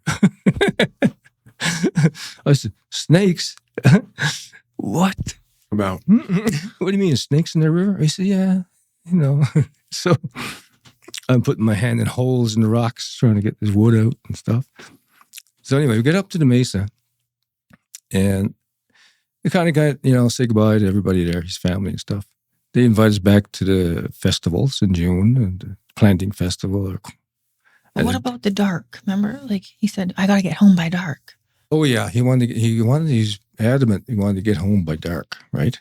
Because they don't go out after dark. They don't take their children out in the dark. They don't walk around in the dark. Did they ever say why? Yeah, he said Chinas? the Kachinas told them not to be out at night, right? They're advised. They warned them not to be out at night, so you have to shut everything down and go inside because they operate at night. And No camping. Eh? No camping. No camping. And so while we were leaving the mesa that trip, we're coming down in the valley. There's an eagle. There was a cloud maybe 2 miles wide in the shape of an eagle. Perfect shape of an eagle. And I'm looking at it, and my wife was looking at it, and she says, that's amazing. Like it's a perfect shape of an eagle. It's not changing. It's still there, right? We drive back into the city. We get on the flight and come back home. And you pick us up. Patti picks us up from the airport. At nighttime. At nighttime. And they live near the airport. So I went and got them. And when we were coming back, the northern lights, I don't know if you guys get them down here, but really, really strong up north. Like they're like they're dancing in different colors. But usually they're pretty high up. This time they were almost like at the street lights. Like scary. Oh, I got to back up because I'm getting ahead of myself. I missed a step. With the vision? Yeah. Okay. But, then we'll move on to how to keep them on track here. We got to keep them on time. We came back from the mesa. The eagle was in the sky. We came back the next day, and over the weekend, we went to some New Age place that we had frequented, another one. And a lady wanted to do a session on me. I said, I don't like people working on me, really. And after the second day, I said, yeah, okay, I'll do it. And so she said, I do Egyptian Reiki. I said, yeah, fine, that's good. So I laid on our table, and immediately, as the session started, I started moving. My soul started leaving my body, and I was in a ship. I was being taken aboard a ship, and I could see space in front of the ship, like stars, galaxies, that sort of thing. Moving at like Star Trek, basically. I'm in Star Trek now, right? So, whoa, this is powerful. And after a minute or two, I noticed an entity on the end of the table, it wasn't very tall, it was about that height there, maybe 5.5 feet. It was a gray alien, a typical gray alien, but it was it had a light green tint on its skin. It wasn't gray. There was one on my left side at the table right here. And they were kind of looking at me and curious about me. And as that was going on, the ship was starting to slow down. And I could see clearly out through the front. And at the front, and I meant to get a dollar bill before I came in, but I forgot. Don't ask me, I don't care. Yeah, I know. And at the front of the ship, there was the biggest pyramid I ever saw in space. It was like a planet. And it was identical to what's on the dollar bill. And it was like a phosphorus light flame coming out of the top of it, the capstone. And I'm looking at this. Oh, no wonder now I know where the Egyptians got the Giza pyramid from. I know where it's from now, right? They told me telepathically that I was in the Pleiades galaxy, star system, not galaxy, star system, constellation. And Orion was close by to my left. And then it started to come to an end. The session was coming to an end. The division was where I was. My soul was starting to come back into my body. When I came back into my body, she said, well, we're almost done, but you had to lie on the table for another 10 minutes or so, or 15 minutes, because there's two beings, light beings, she called them, light beings, want to download information to you. And it sounds like clicking noises they're making. And I said, okay. So I laid there for 10, 15 minutes. When I got up, and I was speaking to during the session, telling her things like the world was going to be flooded. There's going to be an end to the world. It's going to be flooded. And she was talking to me, interacting with me. She said, you were there when they created life on this planet. You were there. And she was giving me some information like that. And she said, you don't really know who you are, do you? And I said, no. Well, the typical abduction experience that they boost you up to a place where you're greater than you're supposed to be. And when I came out of the room, the lady at the front desk there said, this is crazy. She said, like, an alien just walked in this door. Like, as you guys went into that session in the room, like there was an alien walked in here, full-on alien, right? And the lady that was giving me the session, she said, well, it's no wonder. They know he's here, And so she was saying to me that I had information that nobody would have, right? About the creation of the world and the creation of life on the world. Because I was there in the beginning.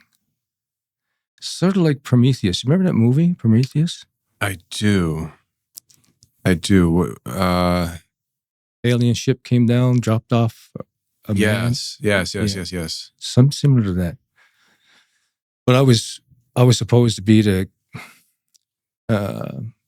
engineering the Prometheus thing. I was in charge of it, basically. That's what I was being told. And so the thing that I remember most distinctly about it was the pride. The power of the pride that came over you because you were special. It was like a power that came on you. They filled you with pride. And so we know where that comes from. Yeah.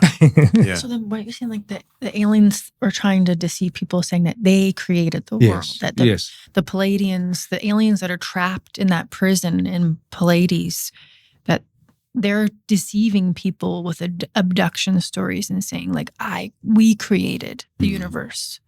Is that what? Yes, basically. And when I got back, that's when she picked me up from the airport. Yeah. And that's when the Northern Lights came down in the shape of an eagle.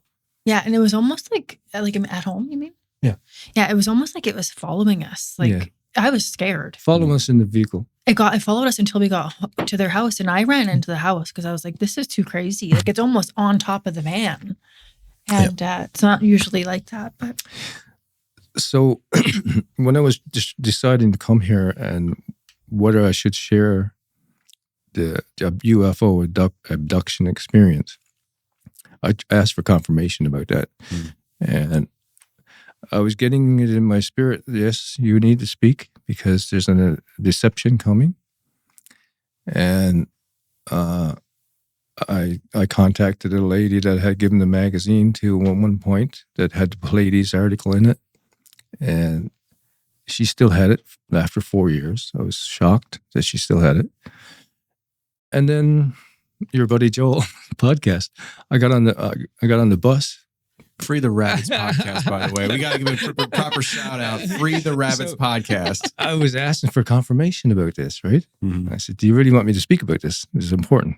He said, oh, yeah, it's important. I'm asking God if it's important. Do you want me to talk about it? Oh, yeah, talk about it. So when I get on the bus and I open my phone, well, Free the Rabbits podcast, Joel was talking about the Hopi, right? I said, oh, thank you. Very precise and very clear, right? So there's a deception coming that I know now. There's clips in the media that there's 4 races on the earth: Palladians, reptilians, whites, cryptids. Mm-hmm. But that's all a deception. And the Palladians are going to be the greatest deception because they've been embedded into this culture, into this human race for a long, long time. Long time. They're all over the world, in every culture. And they've embedded themselves in here. And now with technology, they're going to be coming and saying, oh, we created you, basically. We seeded this planet. And the Hopis are the only one that knows it, basically. And the Crees, sometimes they say it. This indigenous cultures say it. But even when the Hopi said, those are the ships that we're waiting for. Yeah. So, yeah. That was their cataclysm. They were waiting for the Blue Star Kachina. But when the cataclysm happens, they'd be protected because their ancestors are coming for them. Because they're descended from the Pleiades, basically. So this Palladian agenda has been happening for many, many, many years. Hundreds of years. Thousands of years. What isn't in the Book of Enoch that, like, in the stars that? Yeah, that's it's not really. It's not really verified. It's not really clear, okay. But it's a theory, I guess. But so the Great Pyramid came from the Pallades, basically, and they showed it to me. I understood, and it's on your dollar bill. Because it's on there for a reason. Say that accusatory. No. Like on your dollar. I don't have it written. You keep changing ours. Yeah. You never change yours. No. You wonder why? But before we move on to like... Oh, sorry. No, go ahead. Before we move on to like how you became a Christian. Yeah. I was wondering if I could just add 2 things on that. Was when he was talking about the singing. Remember when the Hopi man was singing? Yes. I said to him, when he said that to me, I was like, it's so interesting because it's a form of worship. Yes. It's like a singing to the gods, And then interestingly enough, and when I was in India, we have a lot of, it's called kirtan. And that is like a worship to all the gods. We would just sing and sing to God. And in the sweats, we would sing and sing and sing to God. So I think like... What God? The other gods. Okay. So it's also like a counterfeit. Mm-hmm. Like even the demons require worship. Yeah. They require it. They lust for it. They want it. Whereas, in the true form of worship to Jesus, the angels are always singing 24/7, never ends. So there's always worship in heaven, but the demons also want worship. So I wrote it down there because it was like a moment of when he was saying about the Hopi, the power of sound. God spoke the world into existence. So there is power in sound and what we do with it. I just wanted to add that. And then,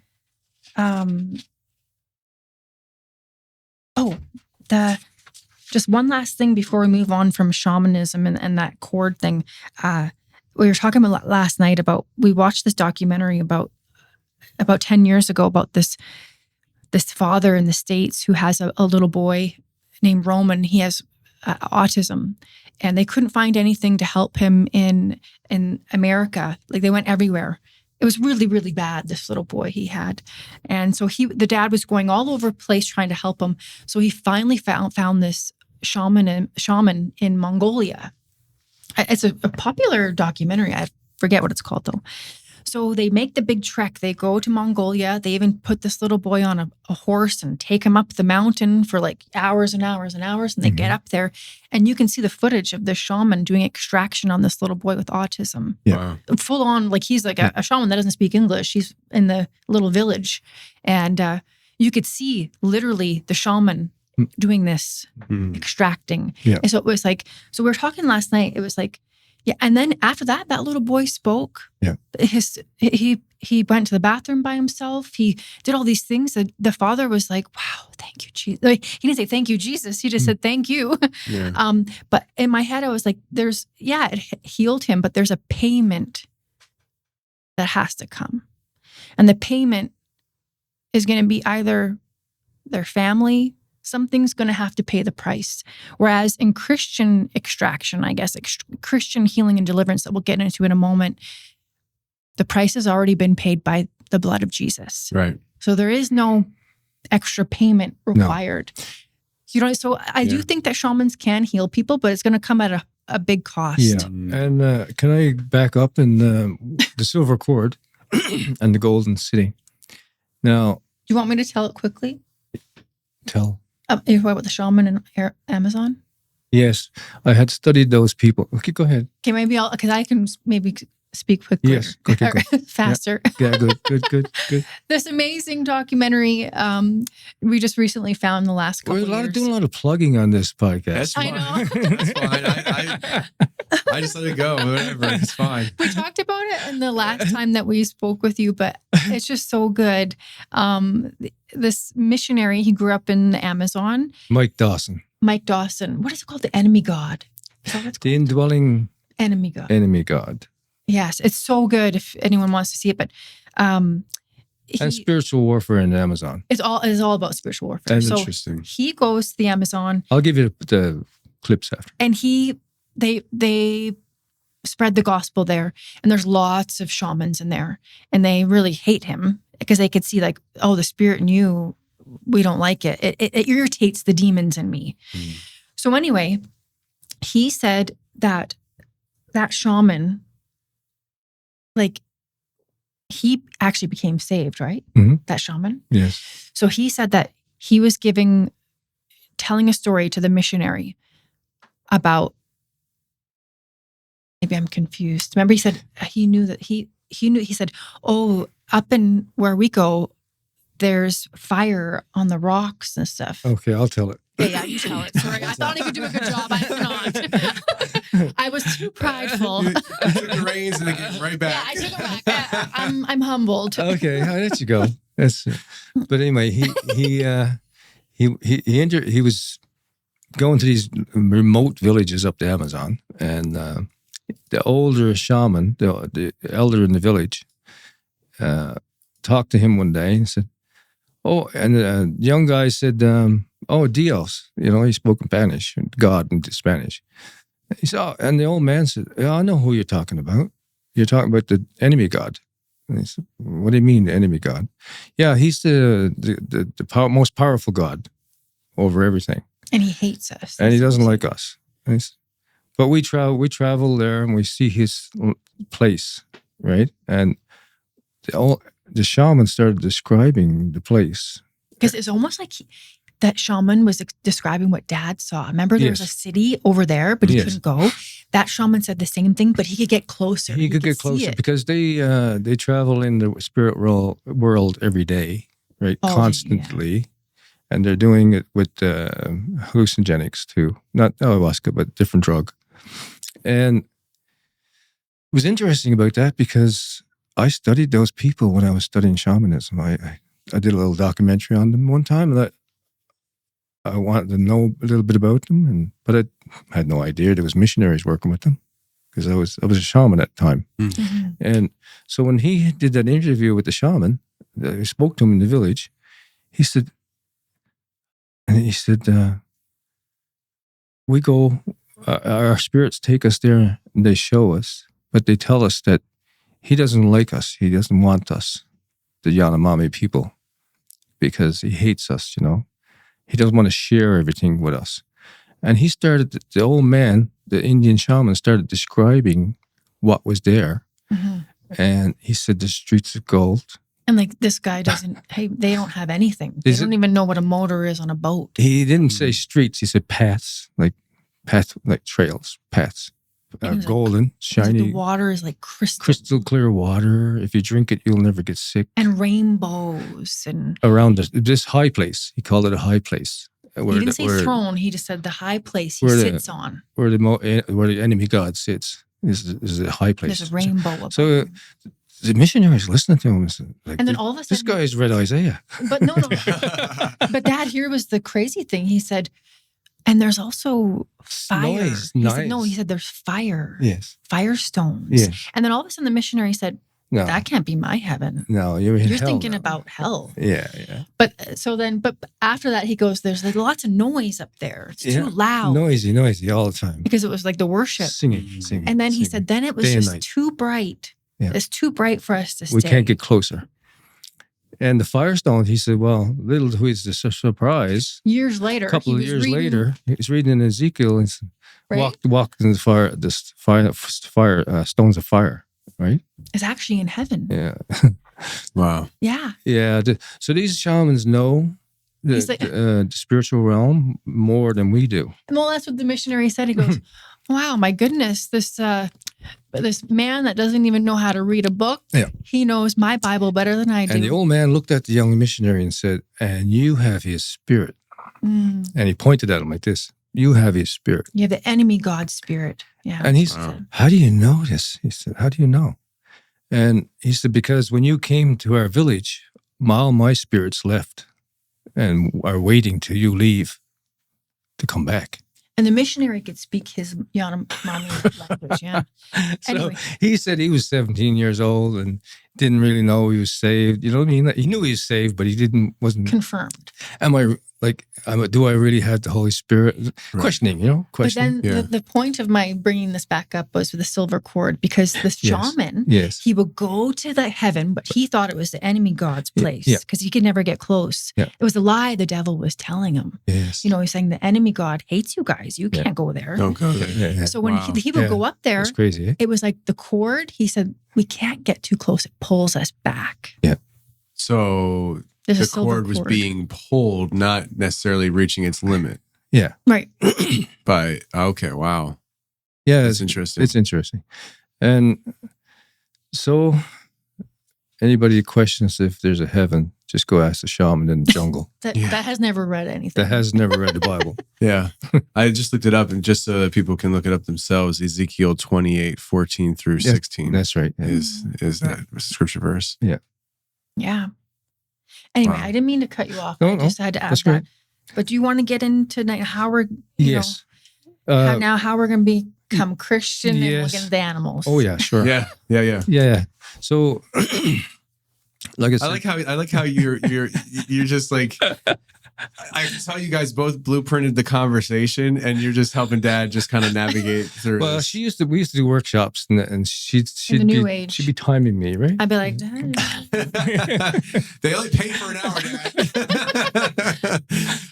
There's so much information though, Sure. Tony, right? Like it's lots, right? Yeah. And we're just touching the surface. Yeah, I basically. know, and it's not like you're next door. You know, you had to fly down here from Alberta. Well, I flew a lot of places around the world, and before in the New Age and Mhm. my world, I didn't. I know we said we never thought we'd become in Tennessee. No. And I feel like as soon as we got here, we're like, wow, there's Jesus everywhere. Everyone has Yeah. cross everywhere. I was like, But I will Okay. say that it is, yes, that's Okay. true. But there is two aspects of that. One, where you see Jesus everywhere, there's also witchcraft everywhere. Oh, okay. And also, Jesus is so embedded into the culture here that he is overlooked, because it's just like when it's cold outside, you put on a coat kind of thing. You don't think about it, and it's just it's there's a sense of like they call it the Bible Belt, but there is a sense of just taking it for granted. There's a real danger here for people, I think, to say that they're Christian even though they don't even know what that means, just because it's the culture they're raised in. So, yeah. Anyways, I love it here, though. It's great. I love it. it is. We got to say this though. There is a different feeling when we flew into Nashville, Mhm. and just flew into Tennessee. Anyway, I think there's a different feeling. And I don't know if any of you have been to Canada. Right now, it's getting gnarly. Like it in a good way. No, not in a good way. Like the feeling is God is gone from that place. The people are there. The people who love God are there, and maybe like the hand of protection of God is removed. I feel like the people are godless. Oh. Forgive me for saying that if anyone is watching from Canada. It will be. Well, I mean, you're Canadian yourself. It's not like you're being accusatory of other people. You are Canadian yourself. And if you're feeling that, I mean, it's important to be able to sound the trumpet when you see there be a problem, you know? So I don't think there's a problem with that. With that being said, I feel like, I don't know about in your world, but man, I feel like there is a revival. Oh, 100%. Even around us, like the people you least expected are coming to God. Yeah, so this is a very revival. Famous Canadian right now. His name's Wesley Huff. Oh, yes. And he is the one who I've been quoting quite often with this story. It's coming out of Canada. Mm-hmm. He has a friend who still has a bookstore. I think it's a Christian bookstore. And his friend told him a story that there was a young kid that came into the bookstore and said, "Do you have any one of those Bible things?" And he said, "Yeah, we have them over here." And he said, "Great, thanks. I gotta have this. All my friends are reading it." Yes. And it's this. There is this sense of the younger generation, and then I come in with my example of just. I really believe we are spiritual beings. We are spiritual in nature. And that's not in a new age way, but just we are. There's a spirit man that for generations has been starved of a supernatural spiritual existence. Like we grew up in a world, at least I have, where it's like atheism is had a stronghold, and just like you can take the natural body and lock it in a room with no food. After a while, it gets hungry. It starts starving, and it'll eat anything. And I think it's where we're at right now, where the collective, we've been starved spiritually for so long that you see the younger generation like, I gotta eat, I have to eat. And the danger in that is they are turning to witchcraft. They are turning to New Age because it has the sweet tooth. It offers the sugar, and it tastes good, and immediate gratification. But there are people who are finding themselves to Christianity that they're looking for the steak, you know, something that's meaty and holds weight and value. But I do think that there is a sense to the revival aspect, especially of the younger generation, for sure. 100%, yeah. So, that was a good visual of like starving in a room. That was good. Well, thank you. So when we come into Christianity, so. Eventually, when I got involved in the Aboriginal culture in Canada, and shamanism there, it took on a whole new level because the spirits were not necessarily nice. You know, they were rough, and they wanted domination, basically, and attacking us all the time, right? And I didn't know where it was coming from. I thought it was coming from that Santeria witchcraft guy. And it was coming from the Aboriginal culture that I was engrossed in, the sweating and sweat lodges and songs and calling in the spirits and all that. So eventually one thing led to another, and I got saved. Miraculous moments in the other podcast. I know, but you got to say it. You have to. You have to. I'll say it. I'm telling you, it is a defining moment in your life. Yeah. And the words you're sharing today, I believe, will hold more weight if they understand how you came to Christianity. So over periods of months of being attacked and didn't know where it was coming from, and I thought it was coming from another person, like a Santeria curse on me. All this time, it was coming from the lifestyle that I was living involved in, the shamanistic, Cree shaman world. I never experienced any of that before. Like, I traveled in a lot of places. Like I said, Hopi Land, I traveled there. But I did get abducted there. But one day, it came to a point where I had to say, how do we stop this? And I turned on the TV, and it's Supernatural was on, Sid Roth. and he was having a guest on there, and the guest was a pastor, and he said, "Does anybody want to get healed? So just stand up and pray with us, right? And say this prayer." And my wife and I stood up, and it was like 7 o'clock in the evening. It was dull outside, just getting dark. And it was oppression in the house for months, right? And the house was dark. And I said that prayer. I don't even remember the prayer anymore. Like, it's just a prayer to God to heal you, I think, is basically, right? When I had the prayer finished, the room lit up. There was light in the room, filled with light. Outside, it seemed like it was brighter outside. And everything lifted. There was darkness was gone, just gone. And it was like a joy came over me, a peace over both of us. And it was indescribable almost. And it lasted for a few days. Like everything, you look at objects in your house and it'd be bright and everything was brighter. Your eyesight was bright. It was like somebody took scales from your eyes and give you a new pair of glasses. Yeah. And it's, wow, it really works. It really, really works. But that's the moment I got saved that day. And you were still a shaman at that time. Yes. Yeah. Yes. And I had to go back and talk. I had an interview with him then, right? And tell him, I said, I can't practice in this world anymore. And you kind of had to send out a big email. I sent an email to him. It's like this deep spiritual experience, and I sent out the newsletter. All right, guys, here's the update on Patrick Dwyer's life. Because we couldn't access, we couldn't call hundreds of people, So I sent an email. Right? She helped me with the email, right? And she was mad. Oh, I was You were raging. mad. She was mad. And they even had to burn everything in their house because their whole house was, they had all those Kachina dolls, like the demons. Thousands and thousands and thousands of dollars. Right? And lots of stuff. And everything connected with my life, prior life, had to go. Was there an immediate connection to that understanding that you had to get rid of certain things? Yeah. So it was like a deep conviction. Yeah. Gotcha. Yeah. Instantly. Like that. Because sometimes some people have it, it's like a little more gradual. Sure. I think yours was pretty intense. Yeah, it was intense.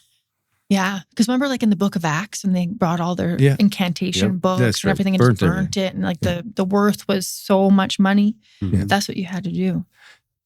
Yeah. And then send out that email.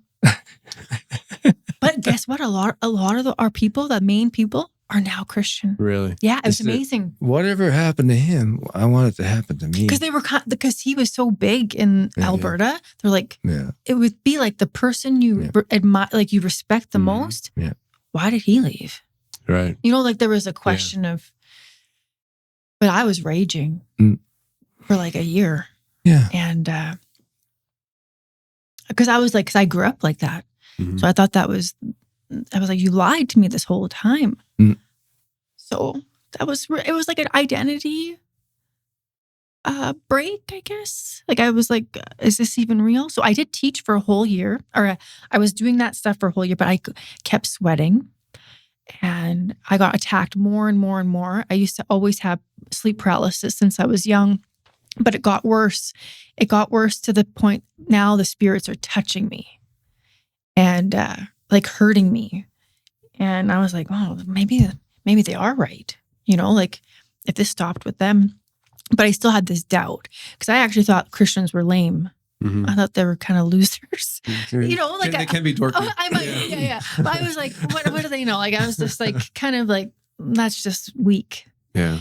Anyway, that's actually a good descriptor. Weak. It was like weak. I think Western Christianity tends to present itself as weak because they want to be quote unquote meekness, but meekness is often misdefined.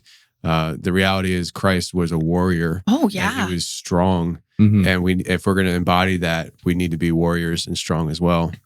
And also, I think maybe the mainstream Christianity doesn't show any of its supernatural power. Right. I mean, like if all the people in the New Age knew that Christianity actually is the most supernatural, powerful thing in the whole universe, I don't think anyone would be playing around with the New Age. Yeah, that's what you were talking about earlier before we started recording. The idea that like the Western Christians don't even understand the supernatural power that is on their side and wanting to activate and work for them. And it's literally showing up to a fight with, you know, a ball chain around your ankle and saying, best of luck. Right. You know? Yeah. And anyway, so I got attacked. And the final time, it was about a year later. It was in May 2019. I think it was right before Mother's Day, the day before Mother's Day. I got so severely attacked. I used to have sleep paralysis, but mainly it would happen on my back. This time I was on my side. And it was like the whole room lit up like lightning. And there was like this woman that I had worked with. It wasn't her. It was like just like this spirit, I guess, the demon presenting as her, came into my ear and said, I'm going to fill you with fear. And all of a sudden, this big electrical shock came into my back. Like it was like it almost electrocuted me. And a demon went into my back. And it was the spirit of fear. And at the moment, that woman that whispered in my ear, like it's almost like I saw it out of my spiritual eye. Like I wasn't looking at it with my eyes, but I knew it was happening in real time. She transformed into a large black wolf and was in the room. And it was the terror. Like that's the only thing I could describe it as, is ultimate terror. Because I've had lots of scary things happen into that point, but this was terror. And I was thinking, I was like, a demon entered me. I know that for sure. So that made me really scared. So I called my dad at like maybe 5 a.m. I was like, is Jesus real? Because I think I just got possessed or something. Like I didn't want to play around with that. You know, that was the line. And he said, yeah, Jesus is real. And he just said, we'll just pray for you right now to cut it. And he prayed. And that moment I was like, Jesus, if you're real, come help me. Because I can't have that anymore. And since then, I was saved on May 13th, 2019. The grace of God, though, he's so patient and kind. He let me teach yoga for a whole year, even when I was saved. But he started to tell me to get rid of things. All of my like Vishnu, all of the yoga gods, all of the incantations that would be prayed over me. I had to cut the contracts. I got rid of all of tarot cards, all those types of things, and threw them in the garbage. All the drums that were gifted to me. Lots of things I had to throw in the garbage, but he still let me teach the yoga. And eventually, he's so kind, it just dissolved away from me. Like the desire dissolved away. And like I used to teach Sanskrit. So even the language of Sanskrit started to like just get away from my mind. It was like, I'm like, now I'm like, how do I not remember all the Sanskrit, you know? Because I was teaching Vedic philosophy. I'm like, the Lord is so good. He just kind of just took it out of my mind. So, do you feel like your dad turning to Christ spawned an uptick of attack on you because of? Oh yeah. Like if he's betrayed that team, the focus goes on you in an attempt to maybe to push you further in, but almost to push me out. I think it was maybe God being like, you can have her. Wow. I think God was saying to the enemy, because I know God was like, she won't come to me unless she's attacked so severely. Wow. And I think the grace of God was like, have her. I know she's going to come to me anyway. That's Job. That's Job. That's wild. And not Job totally, but like the idea that God allows things to happen. That's wild. Because the way I was hearing the story, I was wondering if it was an attempt to scare him back into things to protect his daughter. but the way you feel, Yeah. that's wild. That's wild. Because, and then after that, I haven't been attacked like that since that happened. But I would get attacked maybe every few months, just little bits. But I think the enemy was just like, I didn't want to lose her. Like, she was a good worker for me. But I know that sounds ritualistic, so please just, I said Psalm 91 in my house every day for 3 months straight. And I know that's a ritual pattern. But it's scripture. But it's scripture. I think it strengthened me, and it strengthened me because I said it out loud.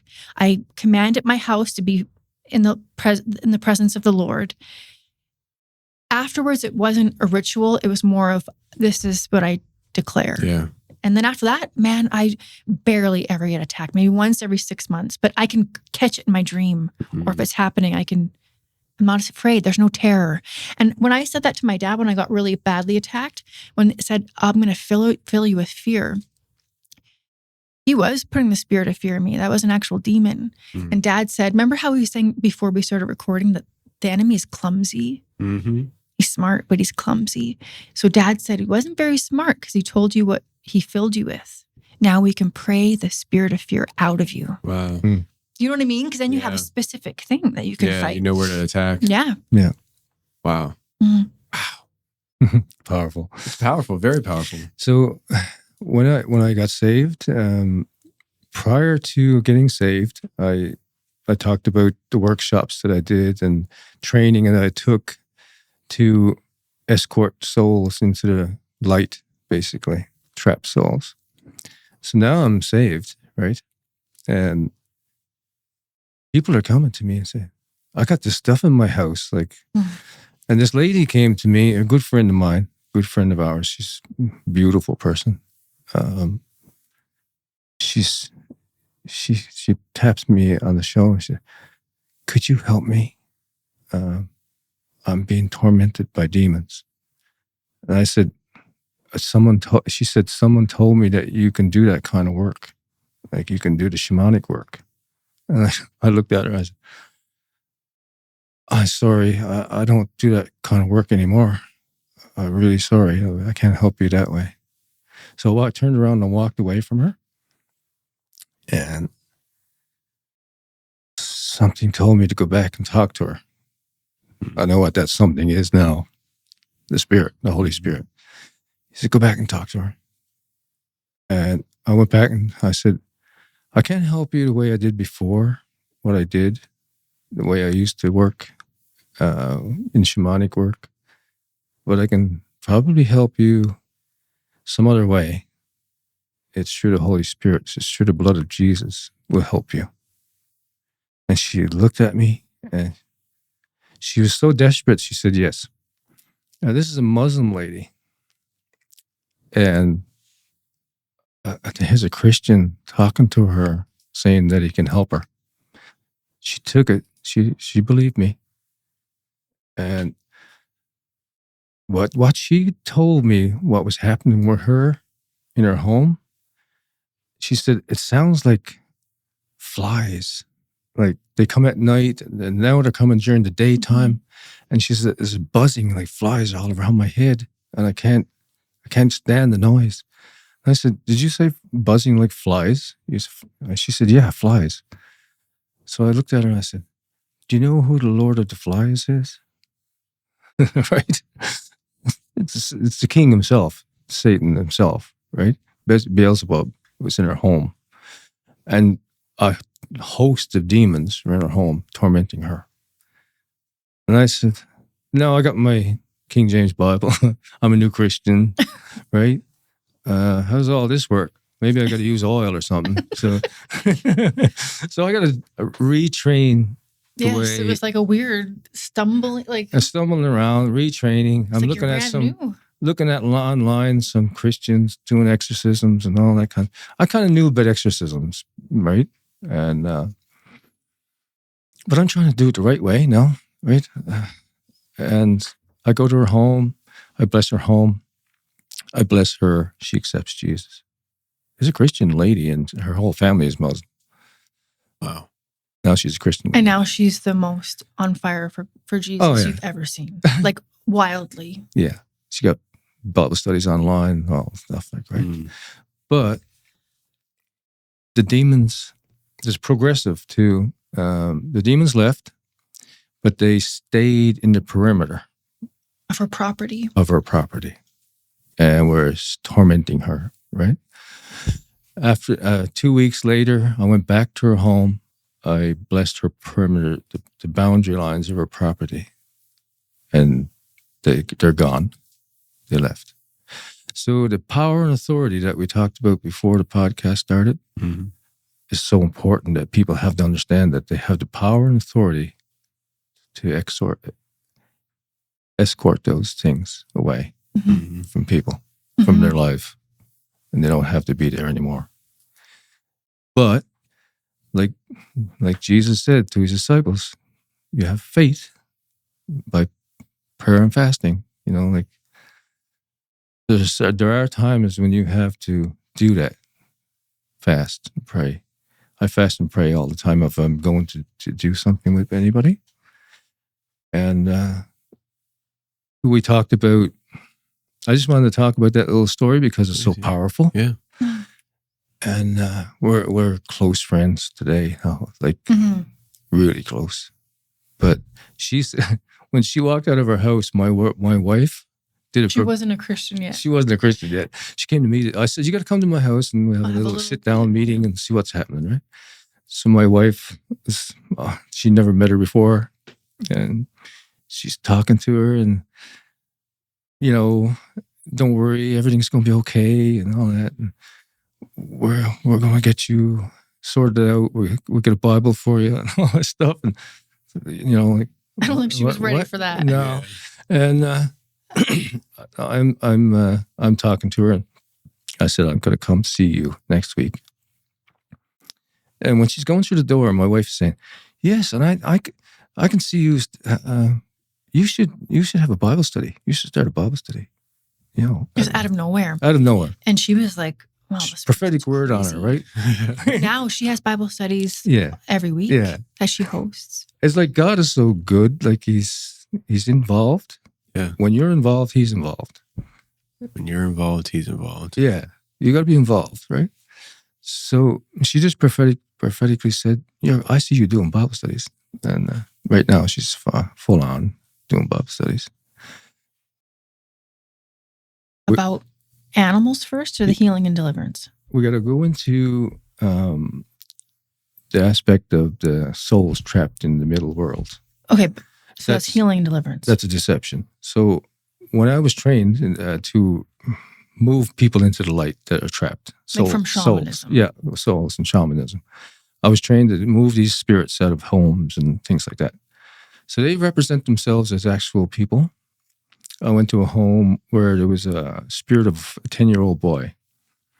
And the people were tormented there. And it was mischievous. Right? It was pulling on your hair at nighttime and stuff like that. His mother was staying there from another country, Philippines. I went there. Me and my daughter went there. And I know how to move spirits by shamanism. I was trained. Move them out. Some people in the house said they saw the 10-year-old boy sitting on the stairs lots and playing with the little girl, wanting to play with the little girl. It was in the home. And so then I cleared the home through shamanism, basically using my animal spirits to move this entity away. And we came down in the kitchen. And I looked at the fridge, and there was a drawing on the fridge of the little girl drew. And I was like, oh, sorry. What's that? And it looked like a scary picture. And it was like the little girl, she thinks she was 5. Yeah. And she said, oh, that's the monster. I said, oh, okay. Because she would play with the little boy, the dead little boy, the ghost or whatever. And we were like, oh. But so now that we're Christian, we know that demons always will mask themselves as people. Yeah. So when people say, oh, my grandmother came to visit me. Oh, this person came to visit me. Yeah. it's never that person. It's always a demon putting a mask on as it's a demon. So, but that little girl saw the true spirit that was in her house. Unmasked. I would say unmasked demon. Wow. That's terrifying for a child. Yeah. I know the common argument for, well, it was my grandma or whatever, and she knew this, that, and the other from my childhood. I don't think people totally grasp the eternal state of demonic entities. You know, like it's not like they have a begin. They had a beginning, but they don't have an end. Like there's no expiration. They've been here. They know. Like of course they know. That's right. Everything about you. Yes. That's right. And if there is a demonic attachment through lineage or whatever, and that's been assigned to you from the day you've been born, it knows everything about you. Yeah. And like familiar spirits. Yes. So like other spirits could contact like his spirits, and they're all there's communication. Yeah, there's communication. There's between absolute them. communication. Yeah. And that can be drawn out in Daniel 10, which I haven't had a chance to use Daniel 10 in a while, so I'm going to use it now. Yes. But there's you see interaction in Daniel 10 in the spirit realm where the principality of Persia was preventing the angel to get to Daniel, and it wasn't until Michael the archangel came in and intervened that angel could come and talk to Daniel. There's a literal exchange of one would imagine communication, but there was this connection that this is an active realm and there is communication amongst it, and that's why Michael had to come and intercede, because that angel had to get away to go talk to Daniel. So like if angels can speak to us, if demons can speak to us, they certainly can speak to one another as well. There is communication, and so there is relaying of notes. And hey, just so you know, this one that I was watching over here since he was born has these habits. So when your human connects with this person, here's what you need to know. There is a grand amount of manipulation and orchestration involved here that I maybe makes people uncomfortable to acknowledge, but it's true. Like there are demonic forces who have been watching you since the day you were born, and they share notes. Yeah. Your turn. I just sometimes people say things that I guess it triggers me a little bit because these are things that I've come to when I told you guys earlier. When I started the show, I didn't understand everything, and it's been a process of 8 years, almost 9 years now, of me learning and growing and understanding that wasn't taught to me in the church. But I do believe the church needs to start understanding and grasping. 100%. Yes. So I got called to another home, the home that had the couple, the 1800s couple. Oh, that picture that we showed you guys. So that's a step into deliverance now. So first, when I became saved, I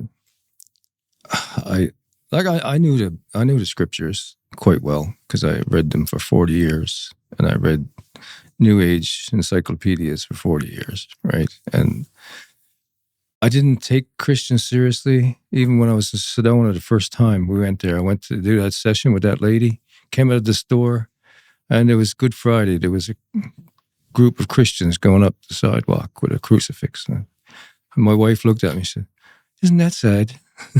They don't know the truth. They don't know too the bad truth, for them. right? So I think back that often, and they knew the truth. But the whole truth, well, that's... Ironically, I don't know, yeah. Now, so you called me? Yeah, so going back to that story about that picture, my friend, I was just newly Christian, like I said, but she texted me and said, "Hey, look at this picture.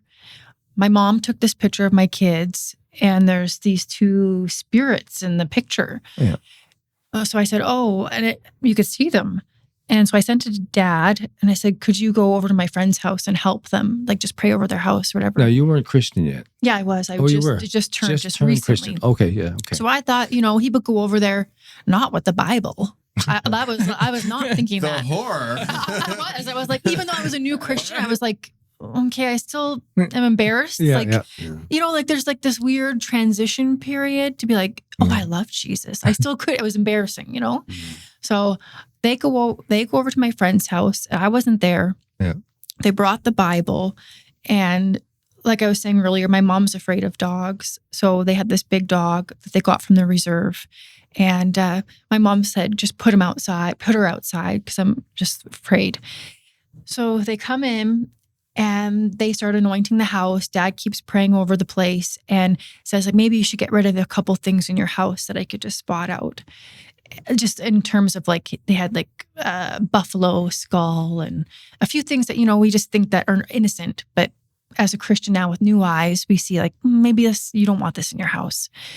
So then my dad starts praying over her husband, and they're not Christian, but they allowed him to pray and have the Bible, and he falls down on the ground, and they're my friend's husband. Okay. Yeah. And anyway, things went well. The dog is still outside, and Dad said, you know, nothing can come into this home. And this is now a godly home. And this is God's domain. Yeah, God's domain. And then the next day, my friend texts me, not my friend that he went to their house, and said, hey, did your parents go to so-and-so's house last night?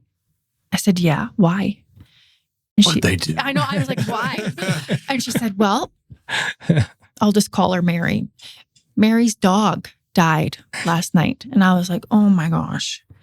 I was mortified because I was like, okay, what did they do? Now my friends are going to blame my parents for their dog dying.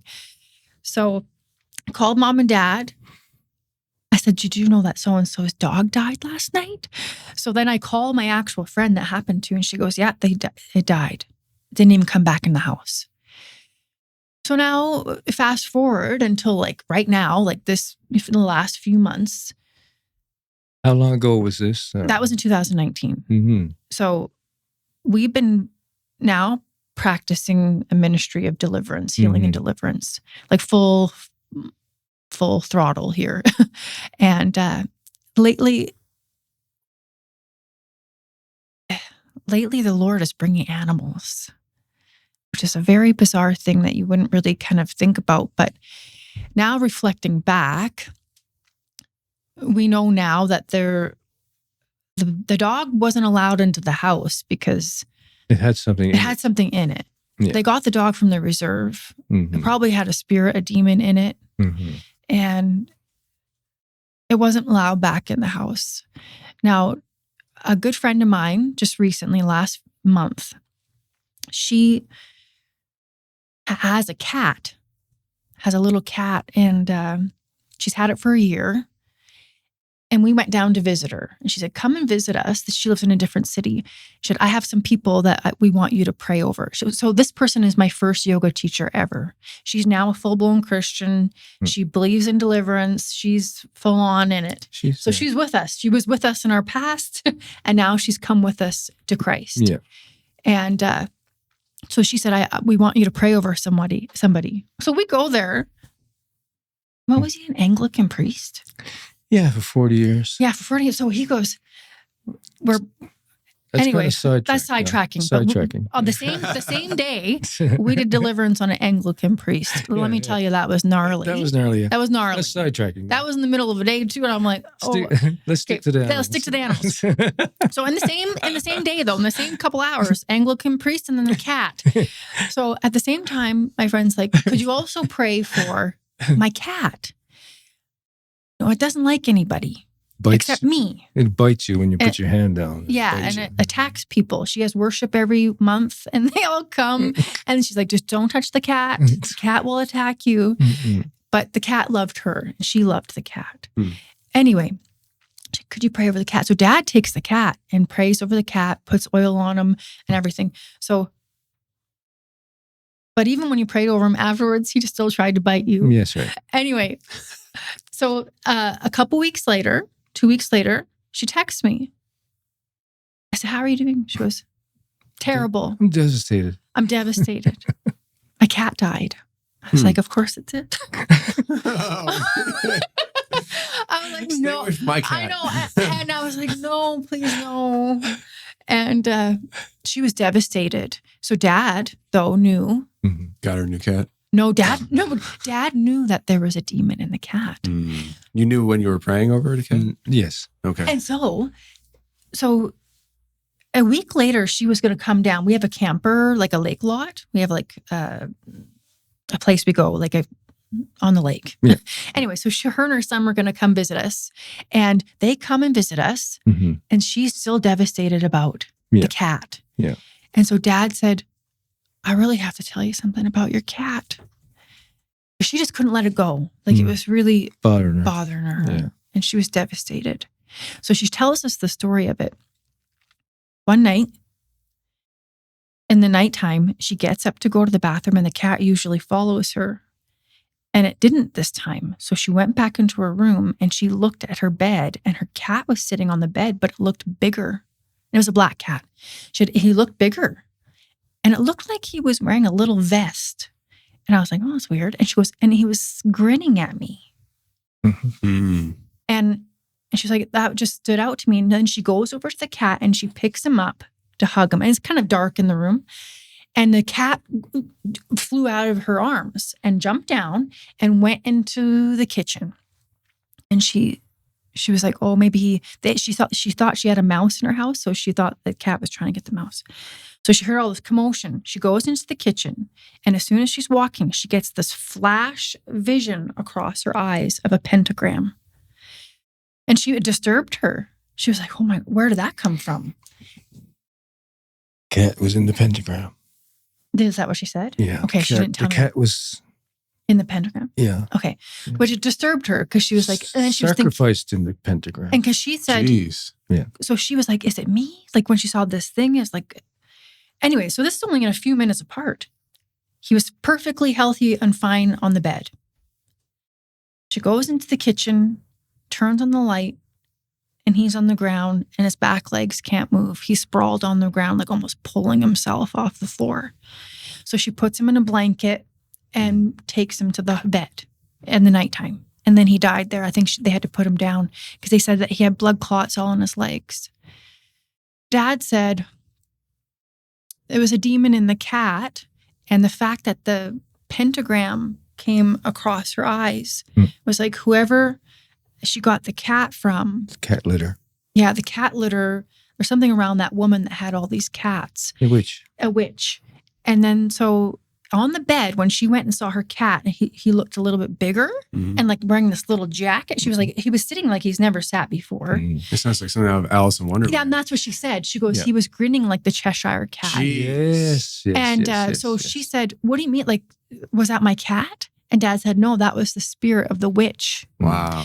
And she said, now that she's like reflecting on this, she's like, sometimes he would come up to me in the day and he would like paw at her. And it was like, that was the real cat. She saw moments of the real cat. But here's the great thing. I think this is just my opinion. So I don't know if I'm right or not, but I do believe that cat set free. You know, I think because Dad prayed over it and then it died. Dad said, you know, nothing can. So let me pray over your animals. No, I will not. But now that we're figuring it out, it's like, I think it's also important for us, if we do have animals, please pray over them before you even get an animal. Pray over them. I'll caveat that. Like, you can heal animals, right? So I have a situation where I got called to a person and said, oh, this gentleman, his sister wanted me to, she drove for 12 hours to come see me.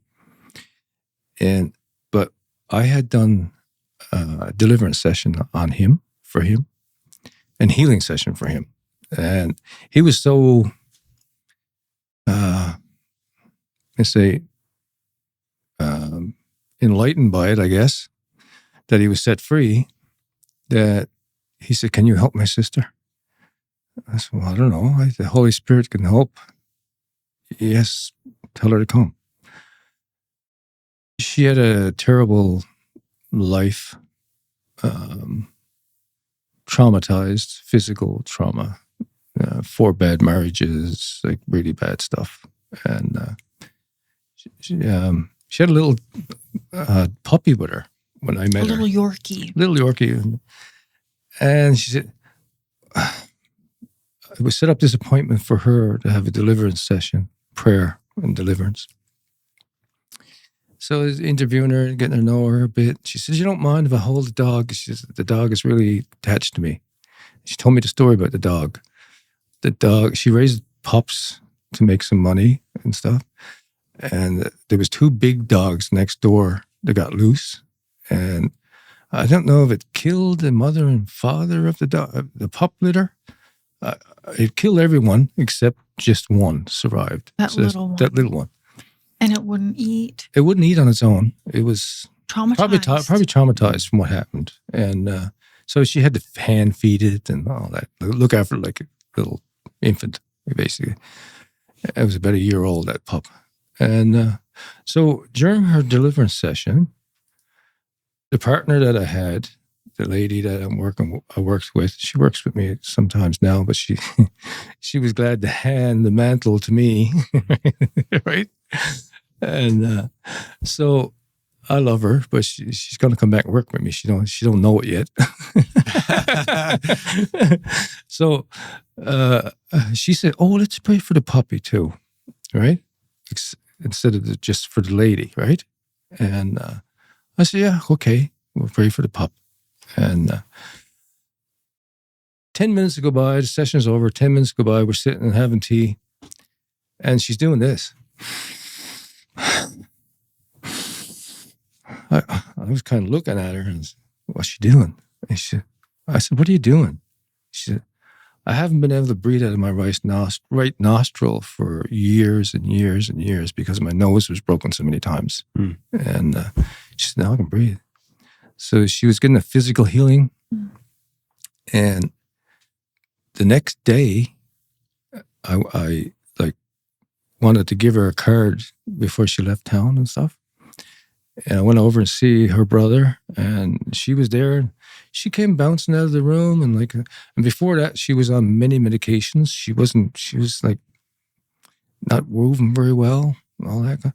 She told me she played pickleball twice in the morning. She didn't have to use any puffers or anything, and so she's getting a physical healing all over. Mm-hmm. And so the crazy thing about it, Tony, was the pup got healed. Wow. And could eat on its by own. itself. She was so excited about the puppy.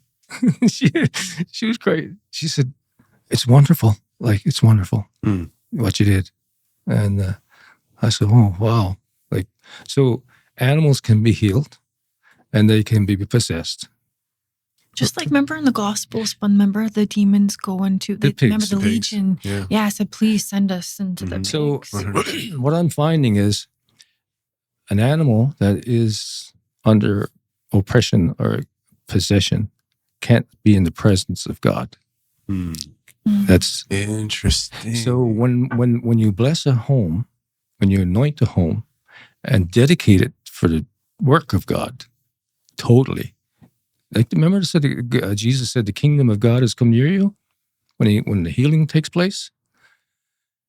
The kingdom of God is there in a person's home. Now, if you have an infected animal, it can't come back in.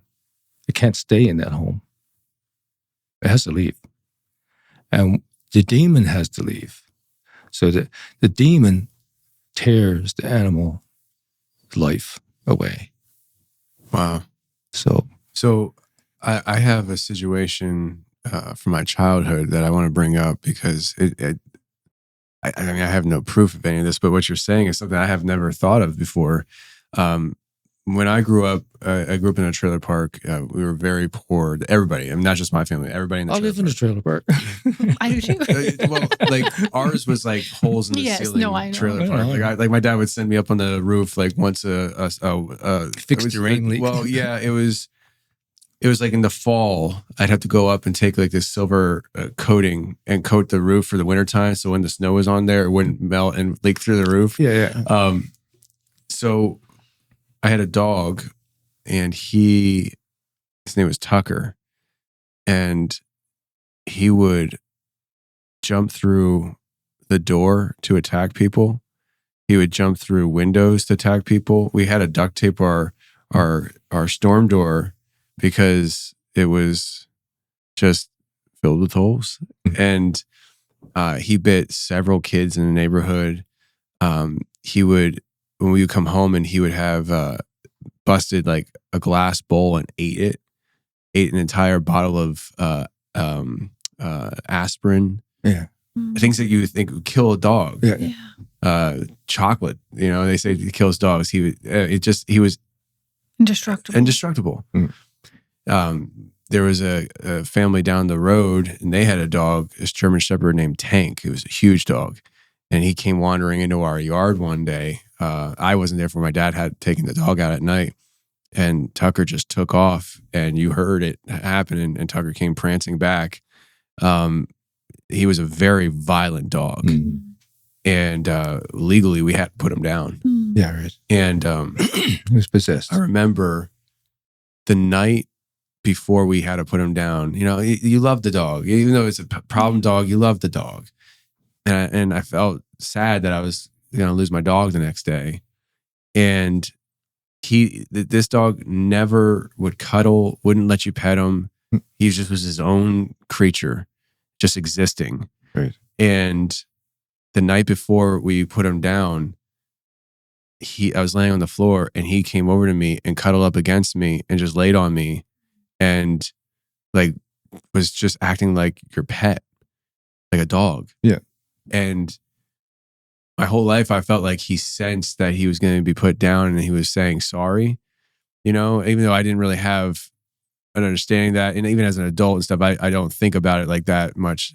But with how you just described things, and my understanding of the supernatural realm and how there is communication amongst these entities, whatever was, if he was possessed, and you just said he was possessed, whatever was in him knew that body was going to be expired the next day and left. Yeah. And allowed him to be just the normal dog. Yes.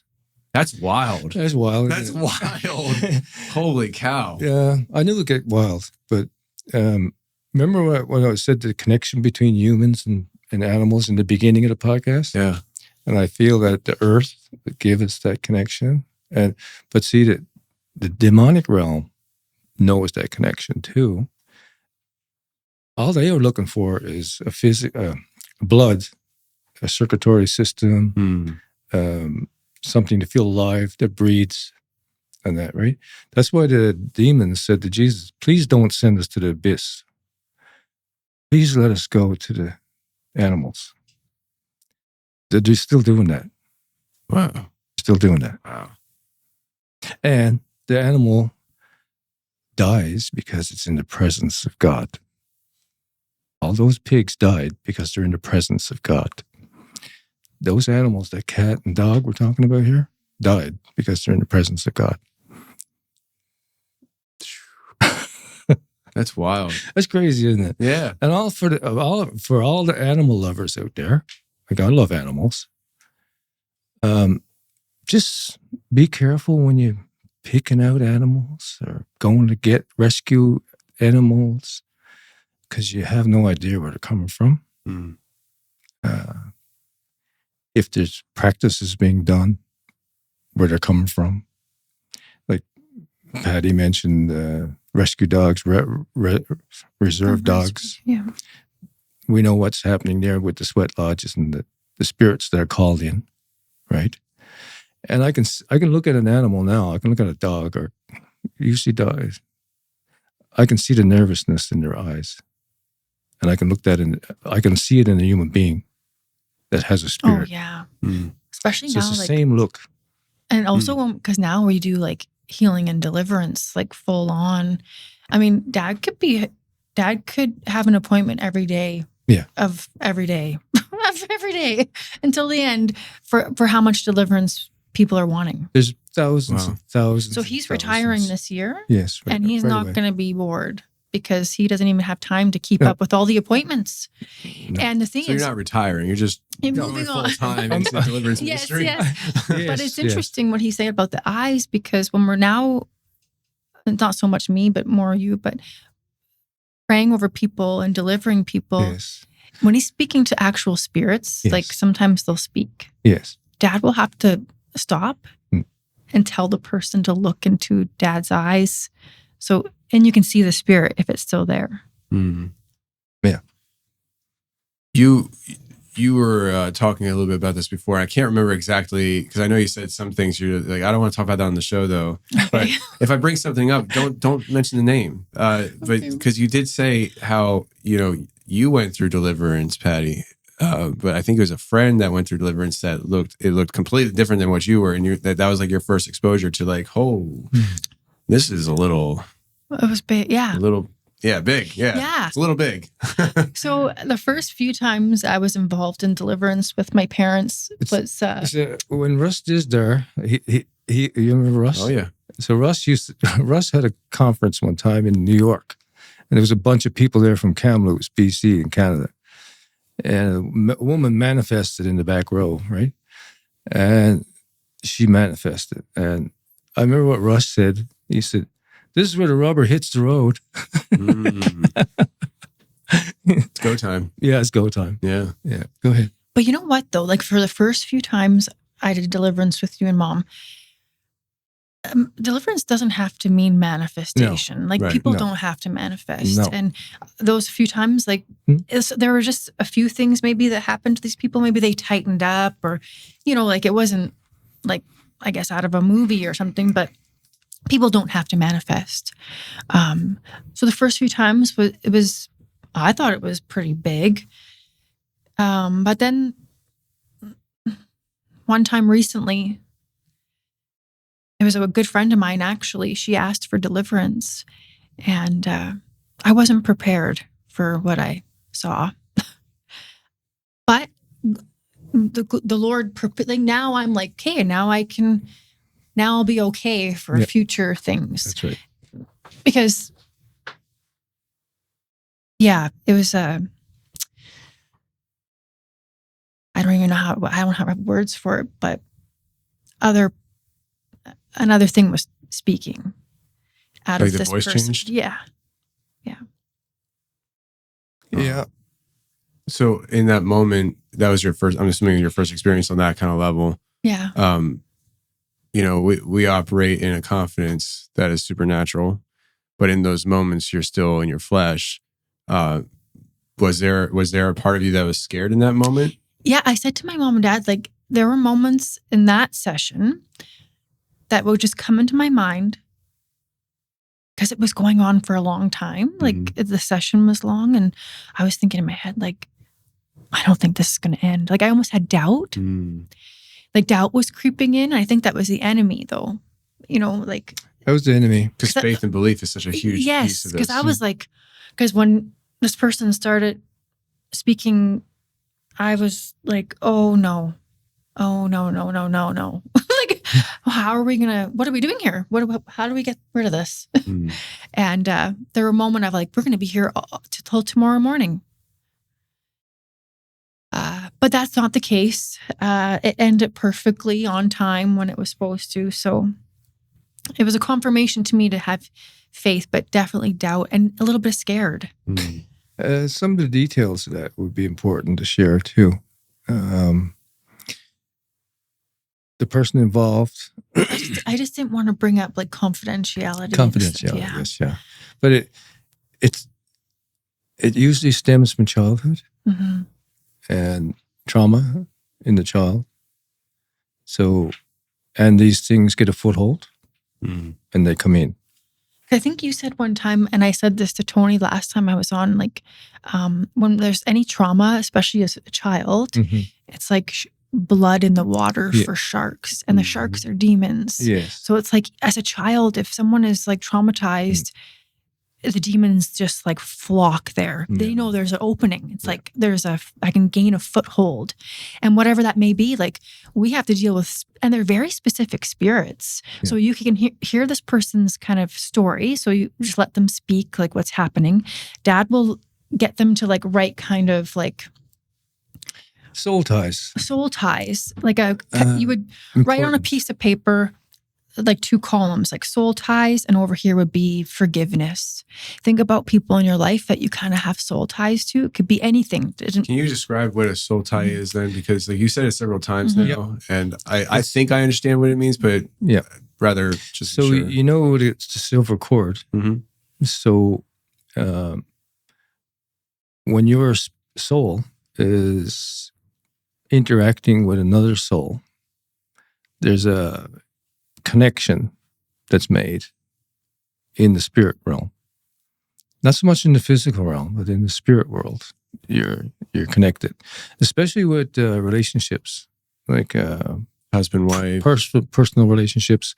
But it could even be like teachers or anyone that has an impact in your life. That's right. That you can like reflect on your life and be like, oh, this person actually is impactful in my life for some reason. That would be considered a soul tie. It's kind of like tie. Either negative or positive. Okay. And so soul tie itself isn't a negative or positive thing. It depends on what the tie is. Yes. What the tie is. Okay. So when I start deliverance with a person, I want them to go back over their life and see who comes up as a negative influence, and then write that person's name down and just go through the list. And sometimes I'll use even a prop, like a piece of paper or something, tissue paper, and break it, right? But normally I don't do that. I just will break that now in the spiritual realm, cut it, right? Cut the cord, basically. That's connecting. It's like a covenant. It's cutting you, connecting you to the other person. Yeah. We'll cut that cord. That way, all that's dissolved, gone from the person. So for example, say if someone has a negative soul tie to someone, or maybe someone got abused when they were young, and in that moment, that soul tie, that person, that demon came in and put like shame in that little person, or they put guilt, or like not feeling worthy enough, shame, fear, rejection. So it could be anything. So the moments when people write down on their list, like they write down a lot of people for some people. It could be parents, it could be teachers, it could just be like this weird random person you met that you still have like a weird connection to. Yeah, especially psychics and New Age stuff too. And then on the other column is forgiveness. So like the hardest part for someone is to forgive abusers, right? Yeah. And somebody that had a terrible negative influence in their life. That's the hardest part. And that lady that I talked about with the little dog, that was her difficulty because of the abuse she suffered, right? But once she got through that, she was fine. And it's like they write them down on the list, all the people they have to forgive. Because we also had another person that, honestly, I don't know if like I could forgive some of the stuff they've been through. So we tell them, we're not asking you to forgive them right now, but just put them on the list and the Lord will help you forgive them. Yeah. Eventually. Which is supernatural in itself. Right. So but the intention is you're putting them on the list with the intent for one day to forgive them. Okay. And so we're talking about time now, one day ahead. That gentleman that sent his sister to me, he texted me and he said, "Are we still up for today, Thursday at whatever?" I said, "Yeah, sure, come over." And I looked at my time that he texted me, and it was 11:11. And that's time. 11:11. And that's a New Age time. That's in the New Age, it's very big, right? It's supposed to be connected to angels and it's supposed to be mean great things and stuff like that. You're special, right? You see that on digital clocks all the time. So when his text came in, it was 11:11. I looked at my stove clock and it was 11:11. I said to my wife, she was making coffee, I said, "This is going to be interesting." Look, buckle up. And so he came over and finished his session, went fine. I showed him my phone. I said, "You see what time you text me today?" And all that. I said, "So that's broken. Whatever connection that was, they were trying to interfere and kind of saying, we're here, right? We own him, you know? And so he went home, and the next day I went to work. Before I went to work, I got up early, and I was getting ready for work, and I looked at my phone, and the text that he sent to me, the time had changed on it. It was 11:10 now. So it's no longer 11:11, it's 11:10. So God can change time when people are redeemed. Even in, he controls everything. So the gentleman that I worked on, he went out of town on a trip. I phoned him later that afternoon. I said, can you check your cell phone for me? He looked at the cell phone. And I said, what time is on it? He said 11:10. I said, that's not the time we were working in. Change the timeline. Yeah, timeline, So they manipulate electronics too. Like they can manipulate all your electronics, but God can turn it back and fix it. I definitely experienced the electronic stuff. Yeah. So that's something I learned recently, that God can renew that, fix that. Doesn't have to be like that. Wow. Change your life. But I was wondering if on just the healing deliverance part that you could just, maybe they already know this, but just in terms of like the legal, like it is a legal contract. Like deliverance is legal. So when I demons are legal. They have a legal right, but people don't know this. When I work with someone, I kind of tell them that when you're coming to see me, you're technically walking into a courtroom. So picture yourself in a courtroom. There's a judge on the bench. There's a prosecuting attorney, and there's a defense attorney. So the prosecuting attorney is the enemy that's accusing you all day long of what you did, what you're doing, and what you don't repent from. Your defense attorney is Jesus, who paid the price for you. The judge, we know who the judge is. Almighty. The Almighty. So now you're standing in this courtroom. So what do you have to do to free yourself from this prosecutor? Because he has contracts on you. He has all the paperwork on you. Like he's gonna stand up there and say, well, Mr. So-and-so or Mrs. So-and-so, I have this on her, I have that on her, I have this on her. I also have that you're not forgiving this person, you're not forgiving that person. Remember in Revelation it says all the books were opened? And many books were opened. So he has books on us too, the prosecutor, Satan. He has books, and these demons are writing in the books about us. So we can't lie our way out of it. We can't back our way out of it and say, "Oh, I didn't do this. I don't feel like that." Or I didn't mean this. No, actually, your heart said otherwise. Yeah. This one, we made a note. Yes. Right? So this is what I kind of get people's mindset into when they come see me. And I said, so this is what we're going to do. We're going to stand with your defense attorney, and he's going to free you of all these charges. He's already done it, but now it's still on paper because you haven't accepted it. It's still there. And but also in the unseen realm, there's like contracts made. Yeah. So we make unknowingly and knowingly covenants in the unseen realm. So it's like, so again, this paper that Dad does is over here is soul ties to people, over here is forgiveness.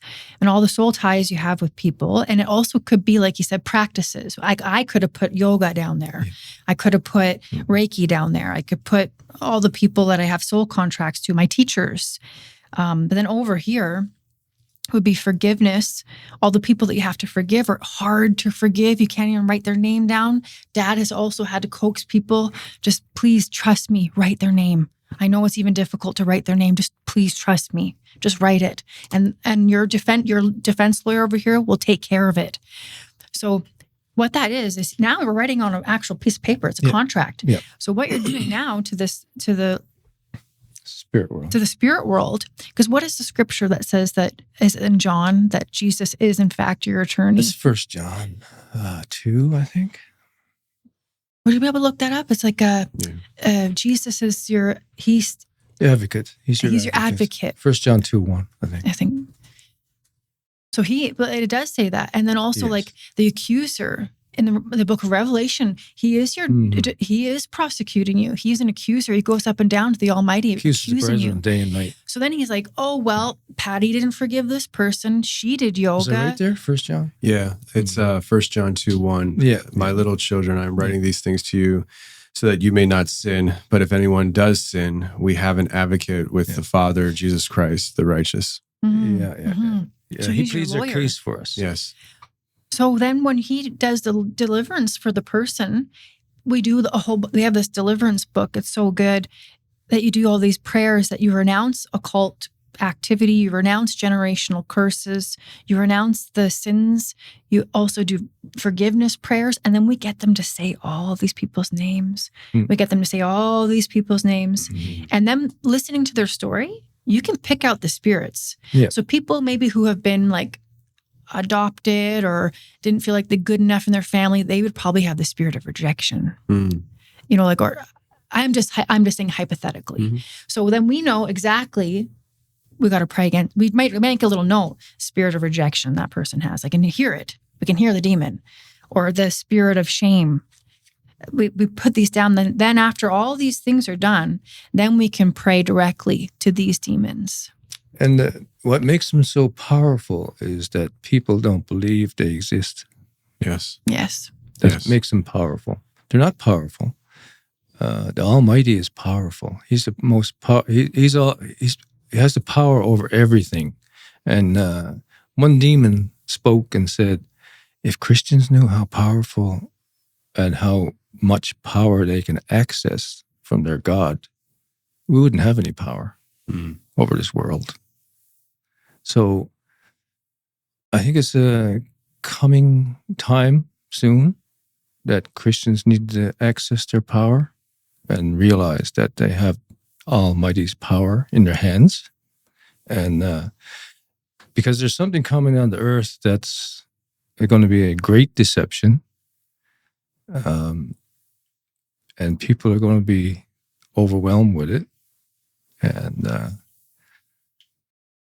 the demonic is got the upper hand because the church is asleep, as far as I'm concerned. You're right. And if people like us now, we came out of it, the New Age and shamanic activity. We're developing a ministry now. Like the ministry just fell in my lap. Like that's what he wants me to do. Sure. And to get the information out to people that are on the fence and wondering why their life is falling apart and stuff like that, right? You know what just came to my head? I was just wondering, like, because recently we just prayed deliverance over someone who has cancer. Remember that lady at the lake? I just don't want to say her name out loud. Yes. Yes. So we prayed over her in May, June, the end of May. She's had, so how many rounds of chemo? Like 5? I don't know the exact number, but it's almost gone. It's almost gone. Now, I'm not saying that we're not healing anyone. Obviously, the Lord is, and I don't know what case. I'm not saying that we're here that you can heal cancer or heal big diseases, but I don't doubt that the Lord can do whatever He wants. Yeah. I agree. He can restore everything. And but the greatest thing about that woman that has cancer right now, this is the great thing. And we told her this. She said, even if I'm healed or not, the fact that you've told me about Jesus, that's the great gift. That's the great thing. That's eternal healing. Yeah. That's right. Yeah. I don't know how much longer, like, the disclosure is going to take. Yeah. It seems like they're dragging it on, isn't it? But we'll wait, and if we're still here, we'll be, the more people that know, the better, because they won't be blindsided when it comes. And When I saw the Great Pyramid in the space, and when they showed me, when I was on the ship, and I saw that pyramid, it all fell in place for me. Like, this is total deception. They're deceiving the whole world, right? They deceived the Egyptians. They came and helped them build that. And what's running the world, basically? They're running the world. Yeah. And they're in league with the powers that be that run the world. Mm-hmm. So, I mean, we're the only ones that know. We're kind of shouting in the wilderness, right?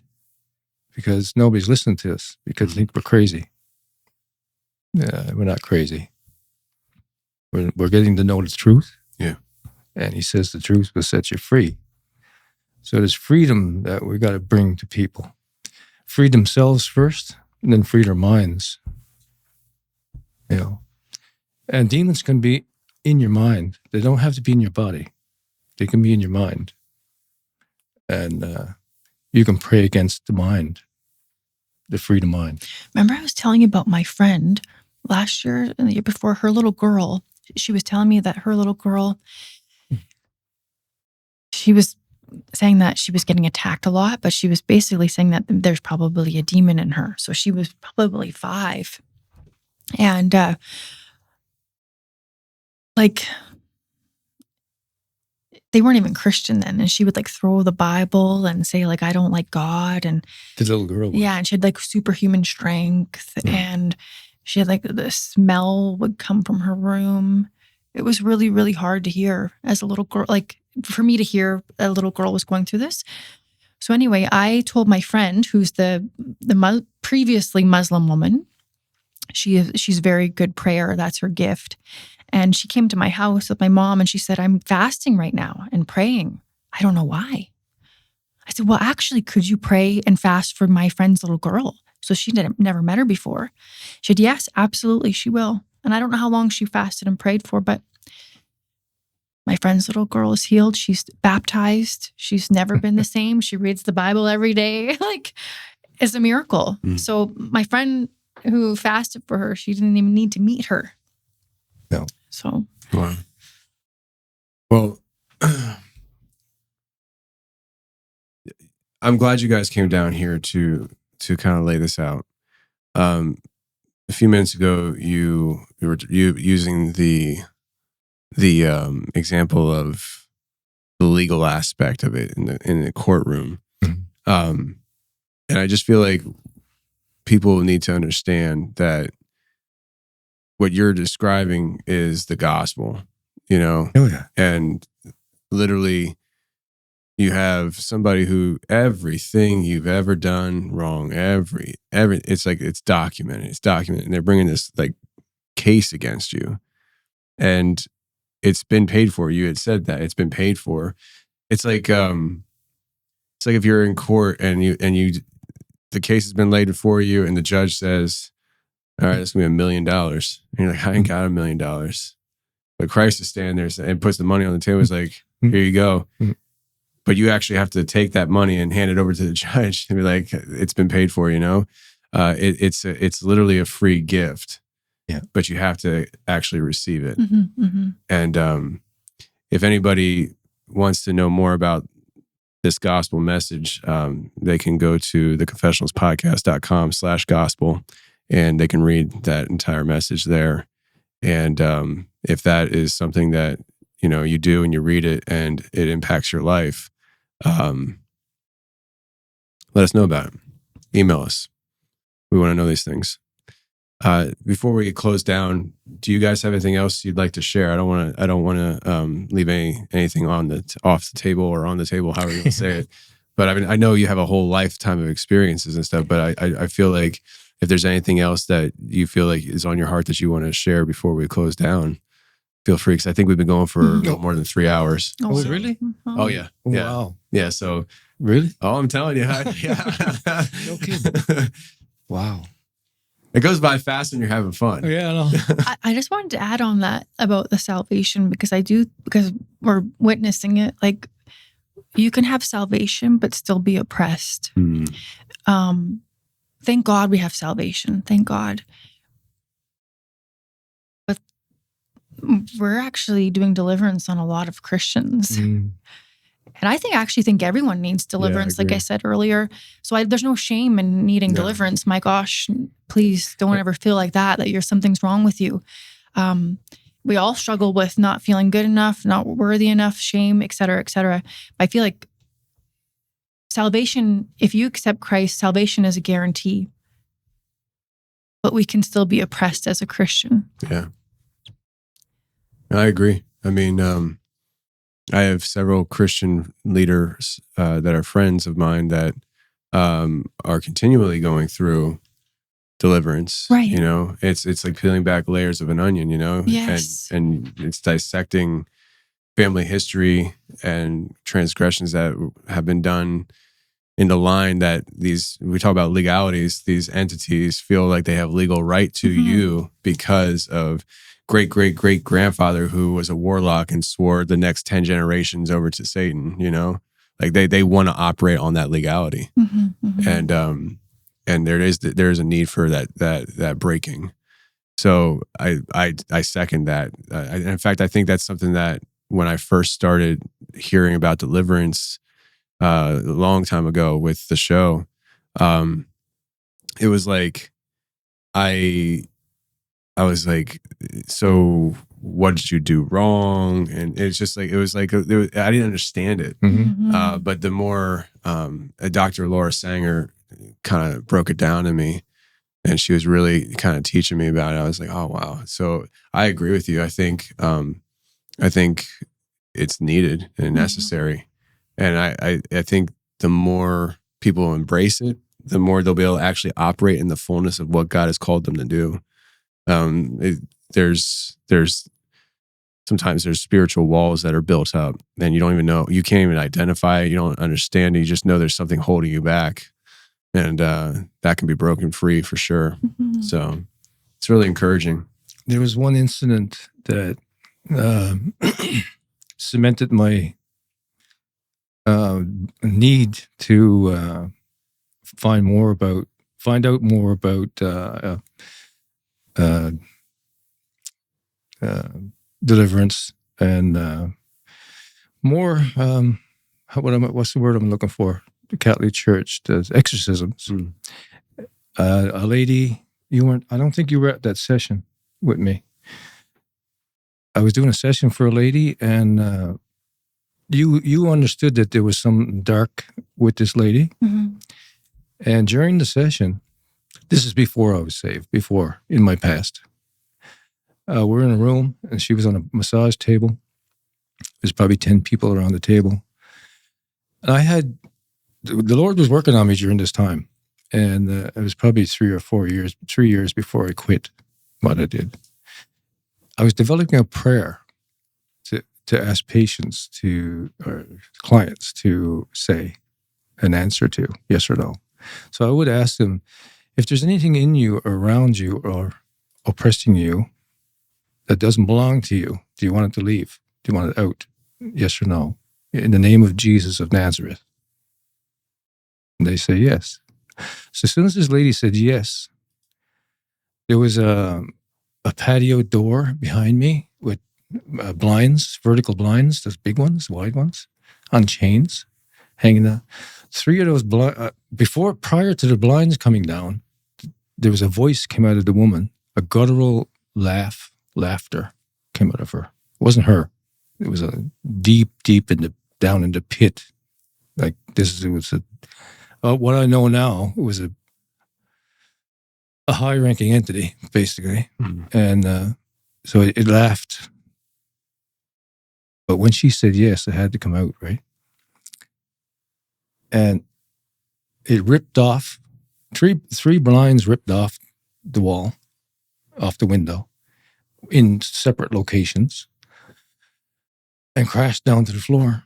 And that was the first physical manifestation I ever saw. And the entity that I heard, I knew what it was.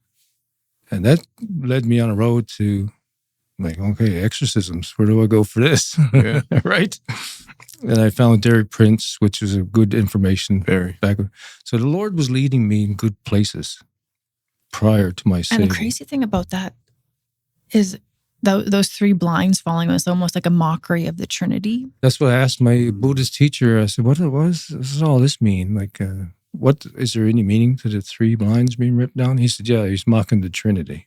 And another thing So this is a Buddhist telling me this. Yeah, and that woman now, the Lord has her. I haven't heard her. Yeah, I know, but I feel like he's working in her life. So. Okay, good. Yeah. Anyway. So they know about the Trinity. Sure. You know, he was working in the Buddhist realm and Reiki realm and stuff. But he said, oh, the demon mocked the Trinity. That's why three blinds. I said, oh, good information to file, right? Yeah. You know. So. Any last notes? Last things. All I can say is, even if you know you're saved, you may need to be delivered. And your pets. And your pets. And your pets. Yes. Oh, and just so it's a hard left turn, but I just got to bring it up real quick. Sasquatch. Oh, wow. You weren't sure you were going to bring it up, but I'm going to bring it up for you. Okay. I forget how it was, how you described it. Sabe. Yeah, is what who describes it as Sabe? Cree. The Cree. So the Cree is they actually look at Sasquatch as an actual animal, and they call it Sabe. And I don't know if they say this or if you say it, but it's being interdimensional. Do they say it's interdimensional? Well, they say yes, interdimensional, because I have the picture here. But so the 7 teachings of the Cree, they call it 7 grandfather teachings.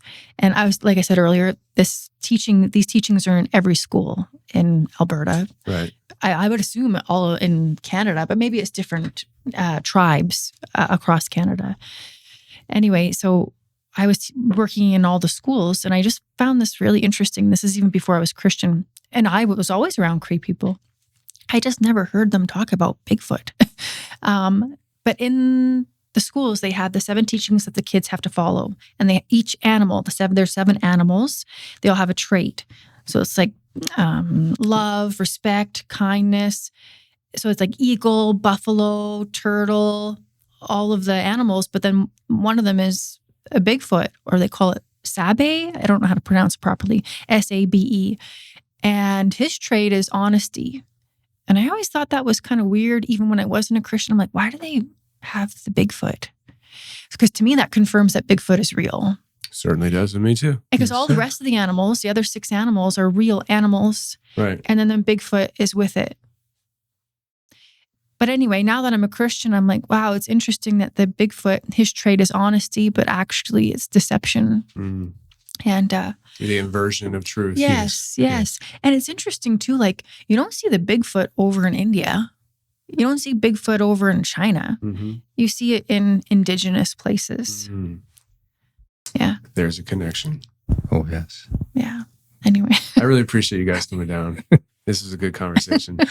Yeah, it was great. Awesome. Yeah, I wish Joel was here. I'll tell you what. Next time you're in town, I'll make sure Joel's here.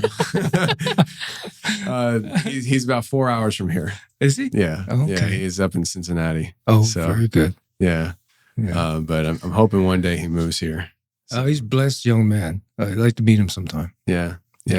Well, he makes his rounds. So me and him can kick off a conversation on the Hopi. Yeah, well, I'll tell you what, he's on this kick of leaving the country, not forever, but just for adventures.